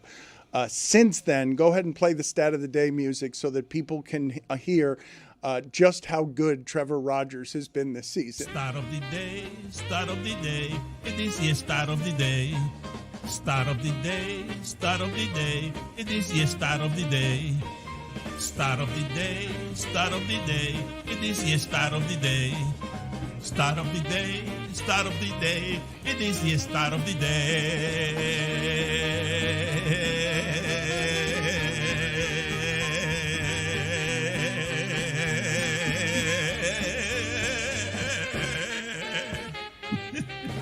Dan, to make this even worse for me, my exact quote when I talked about Trevor Rogers months back was, if I know anything in this world, it's you bet against Trevor Rogers. No pitcher in the history of Major League Baseball has had 17-plus starts in a season and allowed fewer earned runs than starts. 17 starts, no one's ever had fewer earned runs than starts. Trevor Rogers has a chance to make history this season. With his 17 starts, he's allowed 16 earned runs all season. What? And I said months ago, if I know anything in this world, you bet against Trevor Rogers. Are you aware of just how long baseball's history is and how many pitchers have thrown baseballs in that sport? For that to be what haunts us following that analysis. You understand how many arms have thrown baseballs without being as good as the left arm that Trevor Rogers has had this season? I don't get it, because he wasn't that good with us. No, he was terrible. And I'm not going to lie, I haven't watched a single start with the Orioles. What's happened? Since the 1880s, people have been pitching. The Orioles are also a team that I told you would be great for 10 years because of their farm system. They've been betrayed by pitching this year. And also, at least the Braves have injuries to look at. Not making excuses for them. They suck. Well, the Orioles ran into the Yankees this weekend, and there was a baseball storyline that I was actually into because of the local times, because Giancarlo Stanton hit his 450th home run of his career against the Orioles. I didn't know he was that high. I didn't know that he was up to. He's going to sneak into the Hall of Fame. He's apparently the 5th youngest to reach that number. And obviously, you're talking about all-time greats. In terms of modern era, it's just McGuire and A-Rod. And A-Rod was playing when he was 18 years old. That got to that number quicker than Giancarlo Stanton. I don't know if he has. I know the production later in his career, and he's been hobbled by injuries. I don't know if this is a guy that could be in that conversation, especially given where he is in age. But I would love to see him have a healthy go at it because he's still got incredible pop. I think all 500 home run guys are in the Hall of Fame. I don't know if the sport has changed so much now that there's a lot that aren't. Is that right? Oh, yeah. Jose Canseco is Gary Sheffield, the leader of A-Rod. But how much? A bunch. Yeah, how much of that Rafael is Palmeiro? But all of that is steroid speculation. Right. And Giancarlo being built the way that he has, but he's had the benefit of playing in this era where they have all this rigorous testing, rigorous in air quotes. I mean, I don't know, but he's never. Remember when he was approaching that home run record? Everyone's like, finally, this is a legit one potentially. That's why the Maurice family was there. He's not a guy that has steroid allegations following him like the others you just outlined. Yeah, I think he's a Hall of Famer. And keep in mind, he's done a fair amount of time on the injury list. Like, he would be over 500 if he were healthier. There he is. Does it make you happy to see him, Zaslow? Does it make you happy? Look at this man. I love this man. He has brought champion. Look, Zaslow. He's whispering your name. Yeah. Look at what. The man who travels. Awesome. There you go. That's my guy right there. That's my coach. That's it. We appreciate that's commitment, my friend. That's casual fans. No, that's the guy who cuts his vacation short to root on the home team. That's something. That's props to you. Oh, man. Props to you. What do you mean props to me? Props to you. You brought so much joy into my life, Coach. Thank you. Yeah, it was nice of journalists. Stop talking. He's saying nice things about me, Greg. Sorry. You're right. No, we all shared it together. That's the great part of these runs, right? Everybody's got a story, and everybody's stories is important. Like everybody, like families get together, families ostracize somebody who can't win a game when they're in the room, so they stick them upstairs. I mean, that happens at my house, right? I got a young kid that has to watch it from the bedroom upstairs, can't watch it in the main floor. We just can't win, so we got our priorities set. Paul, when you got to South Florida, what did your greatest dreams look like, and have you already exceeded them? This is so far beyond that, and it's beyond the winning. And I want to be hypocritical or full of it. You win the Stanley Cup, everything's going to be pretty good, right? Like you can probably get through anything that's not real good if you're winning the cup. But beyond the cups, the professional experience here is fantastic, right? These men are incredible to work with. They work hard. They don't mind being pushed. They want to win. They take care of each other. They're good. You know what? They treat each other great, but they also treat everybody else, right? The equipment guys, the medical guys, the flight attendants, everybody. They're very appreciative of the situation that they're in, and that makes coming to the rink a lot of fun. How unusual is it? I see them vacationing together with their families. And how unusual is what looks like love to me among your players? Yeah. How unusual is that? Well, I do think it's part of the culture of our sport. So the game, the demands of the game kind of drive men together, if you would. It's an 82-game schedule, full contact, high-speed sport where you play with pain, right? You don't lay on the field. You get up and you play with it. So there's a connection that happens with them. And because there's 82 games, there's an awful lot of highs and lows, and I think that makes the wives and the extended family close. And then you add in just great memories, right? They're just fun. The guys are fun to be around because they won together. So I think we have that, but we have that on the road too. They have big group dinners. They spend an awful lot of time with each other because they love each other. Last year's team better than the original champions? Probably a higher talent level through a better depth, and possibly better role definition when you look at kind of what happened to our team when Greer, Nosek, and Gadjevich came back into the lineup. They're a defined style of play, which is different than everybody else's. So we had, I don't know, texture is the word in my head, but we had a different look on each line, a different feel, so we could play the game in a bunch of different arenas and a bunch of different styles and be successful. Coach, we've seen the clips over the few years that you've been here where you're not afraid to grill your guys during the game, to yell at them during the game, to motivate them the way that you do during the game. You don't see that in the other pro sports here in this country. What is it about hockey players where you're still able to coach them like that? Yeah, that's a great question. It's part of maybe even the fun of it. Right? Like first of all, I got a tremendous amount of respect for these players, and they know that by the way I treat them, and I know that by the way they treat the whole coaching staff. But you get into those games now, they're wired too, right? Like you've had way too much coffee by the time you hit the bench. You're wired. You get into those playoffs games. So it's not a personal assault to them. We're trying to get the whole group to another level, and they're all smart enough to understand that's what's going on. So they're in on it, right? Like they're kind of feeding off you. There's times where you're just trying to raise the energy level on the bench, or now we're at a point that we've all agreed on playing the game a certain way, and when it's not being played, you don't have to jump on them right away. We talk about it, but that you hit a threshold where you need to get their attention back on the game. I don't do it nearly as much as maybe I would have done it in the past. I don't need to. But when it's done, right? So when they come back to the rink the next day, that's over. We'll deal with it and move on. They say there's no doghouse. There just isn't. We're here to perform every single day. We're not hitting that mark every day. We're going to have our failures, and we need those. So when you're having your failures, maybe you let them go a little bit because you know what they've done and you've seen it, but you just can't let it go too long. Paul, can you give us an idea of what the last few years have meant to you on the most personal level beyond hockey? Because when you got here, you were the most accomplished, longest-serving coach, the winningest coach in the NHL history, who had never won a Stanley Cup, and now you've won 2 in a row. What has that meant to you on the most personal level? That's, I don't even know that I've fully sorted that out yet, right? That will be a backward-looking thing. I can tell you, I'm trying to, I answered the question earlier, and I still don't have a great answer because I'd be lying to you if it's in the Stanley Cups didn't make all the difference. They made a huge difference. But where you get some kind of joy in your life is doing something that's possibly that has some value outside the game. So just being around these players and seeing a different look of pro sports, right? Like we have about 8 or 9 guys who took less money to play here. That you just don't see that, right? It just doesn't happen, and there's a reason for it, because you got to look at the Florida Panthers as kind of like the total compensation package. It's not just about the money, but they have friendships, their brothers in there, they care about each other, so they get to come to the rink like that every day. That's part of South Florida. The weather's great.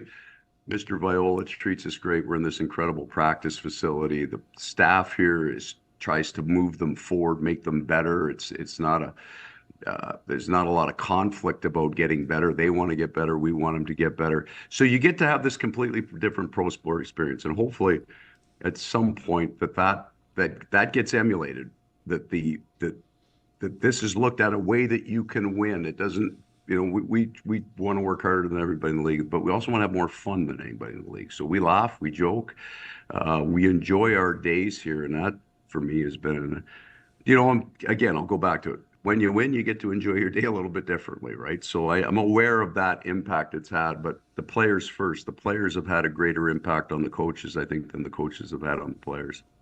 3 straight Stanley Cup final. You basically played an extra season of playoff games. How are you going to work around this wear and tear? Yeah, we're not going to try to. So, I'll give you an example. Our veterans haven't been on the ice yet, so we pushed training camp for those guys 1 week back. And it will probably be viewed from the outside that you're trying to get them more rested, but that's not the case. What we're trying to do is get another week of training time. So we go hard here. So the first time that we hit the ice on Thursday, they can't individually train anymore. There's nothing left of them. So we gave them another week so they could train. And that would be the piece that's missing. But our season ended a week earlier last season, right? So we finished on the 17th instead of the 24th. So we get another week of training. I understand they're not training that week, they're celebrating, but that has to happen. Then they have to recover and rest, and we got to get all the injuries taken care of, and then they start training. So we pushed training camp back a week. So we got another 2 weeks of training for them. The early routine returns on their fitness level is outstanding. We think we've made improvements, and it's hard for these guys to make improvements now just because they're at that marginal rate. None of our guys are getting 10% fitter. There's not 10% left for them to get more fit. So they've trained harder, and then we're going to go real hard, and we're not going to spend any time worrying about fatigue or overuse because everybody's tired in January. Everybody is. So you just got to get used to it. Coach, who's the craziest guy you've had in your time with the Panthers? I'm thinking back first year, Radko Gudas. You had Lomberg, seems like a wild man. Gadjevich last year. Kachchuck seems like he's got some screws loose. Who's the craziest guy? Yeah, I can't pick a dude because so what's great about what you just said is you mentioned a bunch of guys that aren't here anymore, but they're still, their personalities stay, they're still part of the group. Like we still tell stories about those guys. And then even, we've got this I'm almost like a weird bunch of guys. We've got an incredible bunch of different personalities in that room. And we encourage that. Like, we're not trying to make them all one player. We're just getting them to all play one game with their different personalities. But we get in northern parlance, we got some beauties in that room. We do. Goalies are strange. Do you coach Bobrovsky or do you leave him alone? No. Yeah, I talked to him. He's an incredibly interesting guy. You want to talk about an interesting life and things he's been through. The way he trains, I don't know anything about goaltending. I know a little bit about body language of goaltenders and kind of what they go through They carry a different kind of pressure than anybody else. I mean, other than a shutout, they don't get the same kind of payoff, right? They don't get to score a goal. They don't get to score the game winner. So it's a completely different mentality in that. And that I just try to get to know them, get to feel what they need from the coaches. We got a guy named Robbie Tallis here who's the goalie coach, and he's brilliant. So I just leave him to that. Robbie, the last 2 years, has basically laid out the regular season schedule, and other than 1 or 2 games kind of on illness, we haven't made an adjustment to it. So we go into the coach's office in between periods. I don't do this to Sergey anymore because he's just been too good. But you complain about a goal or two, and then the goalie coach kind of gives you a knowing nod and say, "Okay, you've had your say. Now move on." Right? Like it's a nice. Robbie does a great job of telling me I have no idea what I'm talking about without making me feel that. So that's how that works. All right. So your answer was no. I don't coach him at all. I talk to him. Coffee. All right. Coffee. If we hit each other at the coffee places, we'll talk how the family is, how the kids are. Yeah, that's it. Fill in the blank for me here a little bit rapid fire. The toughest player I have is blank. No. There's a toss-up in between Sam Bennett and probably Aaron Ekblad. But here's the problem. I got 4 guys on the back end who separated shoulders last year in the playoffs, right? Like over grade 1 shoulder, and they never missed a game. So if I give you one guy, I'm being disrespectful to Sam Bennett, who played an entire playoff round with a broken foot and didn't tell anybody. So, that was a grade 2 knee sprain that Sam Reinhart suffered. I don't know who the toughest guy is. Whoever the most injured guy in our room, that's the toughest guy we got, because he's probably still in the best leader I have is blank. The best leader? Yes. About an 18-inch steel one for pike fish. The best. You guys don't freshwater fish. Yeah, because it goes back to the strength of our room. There are different leadership styles in our room, but it's the guy that we need that night. That's the best leader. What was your reaction when Bill Zito told you that we got Brad Marchand? What was your reaction when that happened? Well, I've desensitized to it now, so I'll take you back. The summer that I get the job, he calls me and he says, "I think I can get Matthew Kachchuck, but the price is going to be pretty high." And I got off the phone. I thought, "You're crazy. You're not getting Matthew Kachchuck. It's just not happening." And then he calls back 15 minutes later and says, "I just made the trade." So now, we've over the course of the years we've added these players. Seth Jones would be the next one. He started firing out Seth Jones' name like in the last summer. There might be a guy that we could, and I'm thinking there's no way you're getting Seth Jones. So when he says the Brad Marchand one was unusual because it's a half hour before the trade deadline, and I'm packing my office up because it's over, right? There's nothing else going to happen. And that one surprised me, to say the least. Did you dislike him before that? Oh, of course. Yeah, absolutely. I don't think as much as Matthew Kachchuck. I think I disliked Matthew more than Brad. And the reason I didn't mind Brad as much is when we played them in the Game 7s, in the 7-game series, and beat them, he gave an interview about Game 5 to a Boston reporter, and it was perfect. It was like incredible leadership things that he said. He was very respectful for how hard we play. He wasn't complaining. He wasn't whining. It was a full-on brutal series. It was a battle. There were guys going after each other, but he handled it like such a leader, such a man. And so I had a little more room for him. I didn't fully appreciate, believe it or not, how good he is. So I don't think that you fully you watch the games, but you almost need to see him in practice every day to see the skill set that they have. And I don't know that I fully appreciated how good his hands are. But Kachchuck wasn't a leader, what you're saying before he got here. He's just kind of like a scumbag that he hated. What are you doing? Yeah, I'm not going to attach myself to that word. I'm going to leave that one to you. No, but for all the reasons, right? He's in Calgary, I'm in Winnipeg. We play each other an awful lot. We played each other in the playoffs. And he has that ability he has an incredible ability to sense what a game needs. And he'll get through a lot of nights very quietly. Now, he might score, but he's not starting any fires. But if he needs to, he has a great sense of when and how. Coach, my final question is, I love you. I love you too. I love you too, and thank Coach. you. I love you. Okay. I appreciate it. So the question says there's medical help for that, fellas. There are good professionals out there. You guys can go see. They can help you. So much. They love you too. You love Appreciate him it. now. Have you told him to his face the way you Don't told worry Kachchuck about that. you- Everybody's allowed to be wrong once. Don't All worry right. about Called that. you the murder of fun when you first got here, The Coach. murder Why are you of snitching? fun. The But that would be accurate. That would be fair. Thanks, Coach. That would be fair. The first part was we had to get to a whole bunch of hard things, so there wasn't much fun. And I had that exact meeting in January that year, and there was a little bit different language, but you're not allowed to have fun in the NHL when you play like that. So you're right. I did kill the joy. You were 100% right. I knew it. Good seeing you, and congratulations, Coach. It All was right. nice Thanks, guys. Appreciate it. talking to you. Okay. He said some stuff there that I have not heard. Called Kachchuck a scumbag. It's insane. He did not say Did that. not. In fact, he distanced himself from Yeah. that. Put it all on you like a real pro. Yeah. That was not what I thought was interesting from what it is.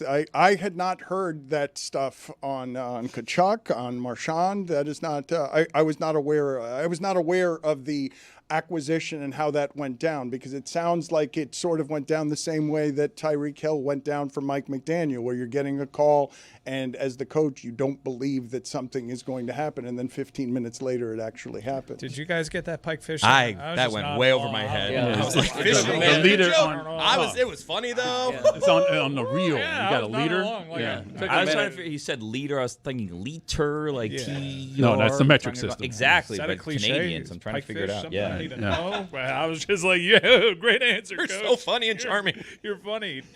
What other sport does the coach specifically not know how to coach a certain player on the team? I bet that's common with goaltenders, though, right? I Right, mean, that's what I'm saying. Yeah, I mean, they're a whole different ballgame, those guys. Especially when they're Russian, they don't speak the language. Well, the language is part of it. Oh, Like took that to a spot. Frank Robinson one time told me while he was managing the Expos that he didn't even speak to Vladimir Guerrero because he didn't want anything to get lost in the translation. So he just left him totally alone and just let him hit the baseball, and didn't want anything to be misconstrued in texture or tone when he was talking to him, because he thought he might be feeling reprimand when he's not reprimanding him. Bob speaks English. Yeah, he does. But still, that position, though, is just different. Yes, yeah, everybody will tell you. Right. It's like closers. They're just like certain positions that there's like an accepted level of idiosyncrasies. But the baseball manager knows about pitching. I think they know the basics. I mean, I'll take your word for it. I just nodded along to a fishing reference I didn't get. We're not fishermen around here. I believe that Jessica is the only accomplished fisher person that we have around Roy's got here. an award. Yeah, and he used to wear a hook on his hat. That's Okay, right. that's good. His friend Tom gave it to him. Congrats, Roy. Dad, you're Salt Life too, aren't you? I am. I'm Yeah, salt Greg life. is salt Yeah, life. I I fish. forgot about that. Boat shoes. Yeah, I've been, halibut fishing in Alaska, that kind of You thing. chartered a boat one time. Sure, I did. A couple of times. Over the weekend, Bill Parcells was inducted into the Patriots Hall of Fame at the age of 84 years old. And during his speech, he articulated that he wished he had done some things differently. I saw this recently with Jimmy Johnson and Jerry Jones, where you get to your 80s all of a sudden and you start re-examining both your mortality and the life it is that you've led, and where it is that you let some small grievances get in the way. So it's nice to see some of these folks put down their petty. But I did think it was interesting that Bob Kraft personally inducted Bill Parcells, because that's usually done by vote with the Patriots, and the fans had voted in Edelman. Edelman, one of the most amazing stories in the history of football, a 7th-round pick from Kent State, having those kinds of numbers. But I did think it was interesting that Kraft decided to do that with Parcells, and I wonder if he will do the same with Belichick. And I wonder how much putting Parcells in has to do with the pettiness going on right now between Belichick and Kraft, as Belichick loses 34-9 this weekend to Central Florida, and his team has no chance at any point in the game. Well, Kraft has said that he's going to build him a statue once he retires and he's no longer an active coach. So, I think that he knows he won that situation and he's going to honor him at some point in time. He's just still coaching. People are enjoying what's happening to Bill. I love and it. and not just I love Bill, it. Yeah. but also Mike Lombardi. who has often people hate Mike Lombardi. Oh, Mike Lombardi has made some enemies. And Mike Lombardi, when he thinks he's smarter than you, he lets it be known. He took a lot of shots at Miami this offseason, too.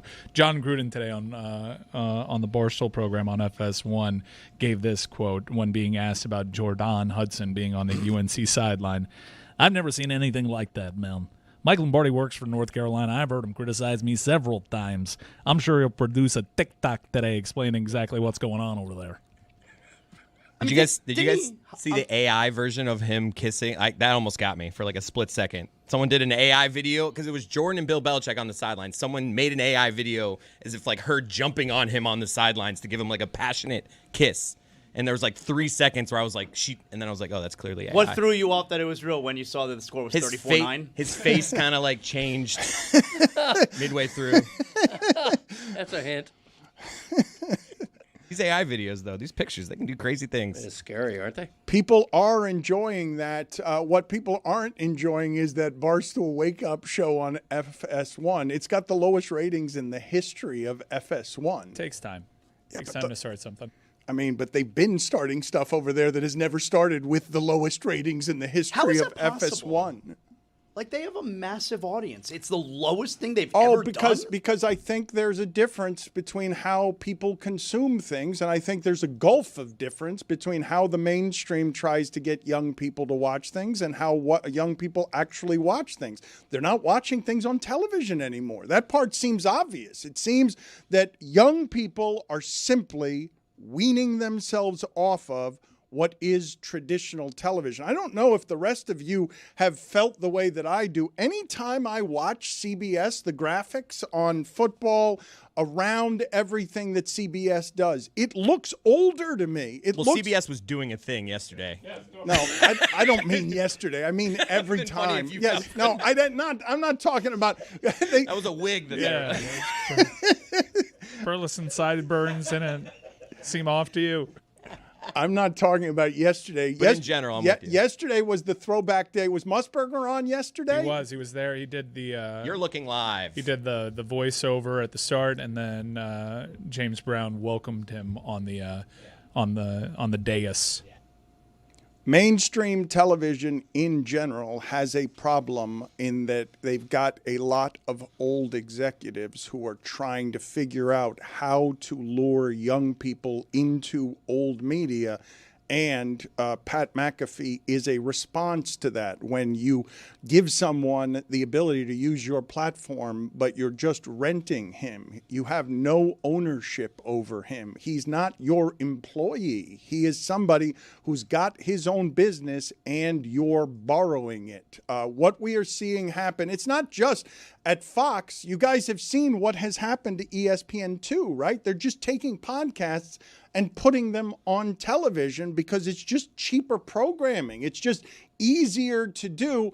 And what you're looking for there, Zaz, when I say lowest ratings in the history of FS1, it almost doesn't matter because it's the late night model. You just want viral clips. Like you don't care what you want to have daily ratings, obviously, but you'll take a daily ratings hit because you just want stuff to spread on the internet because we're not doing the measurements on this stuff the way we used to. Which I think they're finding out. Their interview today with John Gruden's doing numbers. I think there'll be more of those because the show as it stands doesn't seem like it allows itself for plenty of viral moments. I cannot believe that Chris Cody thought this video was real. Look. Yeah, we have on screen what Chris thought was actually happening. Hold on, take it again, guys. Bill Give the Belichick. full screen. Yeah. I don't know it's fake yet. Don't know it's fake yet. Don't know it's fake yet. This is about right here where I'm like, he couldn't have been doing this. You should be embarrassed. How about now? This is where I was sure it was fake. Those limp legs, man. I'm embarrassed for you right now. The first part is just, a little kiss before they go. All right, this is a bit much. They would never do this. They know this would go viral. All right, yeah, this is AI. This is also during a time of the game. It seems like it's just pregame. I think it's pregame. Milling about. Peck. All right. Incredible. Didn't know the camera was on them. People were enjoying, though, again, even though it happened much more quietly than week one, losing at UCF 34-9 when you're just a small underdog in that game. And I was confused as to why it is they were a small underdog in that game. Losing 34-9 to UCF, I don't even know how it is that gets fixed this season. It's not something that can be fixed this season. They're going to be bad all season, and I haven't looked at their schedule, but they're not going to be even a bowl team, are they? No. I don't think so. They entered that program with a lot of talk. They have a get-right game, though, in 2 weeks. They got Clemson. That's right. Yeah. That's right. And which afterwards we'll find out exactly how old Dabo is then and how much time and how expensive it would be to fire him. You saw that on game day, people in Miami were wishing for Nick Saban to come back for the return of Nick Saban. Did you see this? I guess you didn't from the look on your face. No, I did not. No. I mean, please. It wasn't on TV. This was fans interacting with Saban while he was on one of the side sets, just screaming at him. We have the video here if you want to play it. You can hear the fans interacting with him. All right, let's play that. Come back to the Dolphins. We forgive you. It's fine. You're good. We need your help. We need your help. Come on. You got this. One more. He gave just the hand gesture of like, no, that's not happening. He's got a fresh coat out there, and I'm not talking about the blazer. How old is Nick Saban now? He's over 75 years old. He looks fresh and dapper and painted con chapapote in his commercials. I guess 47, 48 based on, the hair. But when did he get red hair? Geographically, or not geographically, whatever it is, biologically, it says 73 years old. Yeah, 2 years away from the Big Five. Look at the grin on that face when he hears Miami. Yes. Miami forgives you. Miami forgives you, says a child not old enough to offer that forgiveness. She doesn't speak for all of us. My favorite part about that is how quickly he dismissed it. First off, someone in Miami had something good to say about him, so he drops his little pointer. And then, Tua's on this roster. Want a natty with him? Nah, no, don't even. No, thank you. Not at all something I ever want to consider doing again with my life. I saw him recently interviewed where he calls Tua, and I just am so out on Tua right now that this angers me. One of his favorite players he ever coached. Like, when it was talking about, like, best. Wow, that's high praise. Like, who's the best players you've coached? He's like, Julio. He starts naming these, like, monsters, and it's like, and Tua. And I'm just like, oh, that's so infuriating. Yeah. He's bad. I hate Tua. Tua's bad. One of the quarterbacks that he did some winning with, helped Kyle Shanahan's doing that thing again. They're 3-0. They're super hurt. It looks like they've lost Bosa for an extended period of time. They're without Kittle. They have white position players everywhere. What? They have their backup quarterback. That backup quarterback is Mac Jones, who we know is not good. He's also hurt. Even while winning, though, death taxes and a Mac Jones safety. Dude, I wish I could bet on Mac that. Jones was so injured in that game. That dude was limping the entire time, and he got super emotional. It was actually pretty cool to see because his career has not worked out the way that he thought it would. He was, if he's out, I don't even know who the third string is. He was legitimately limping painfully that entire game, and he cried when Pinheiro hit that winner.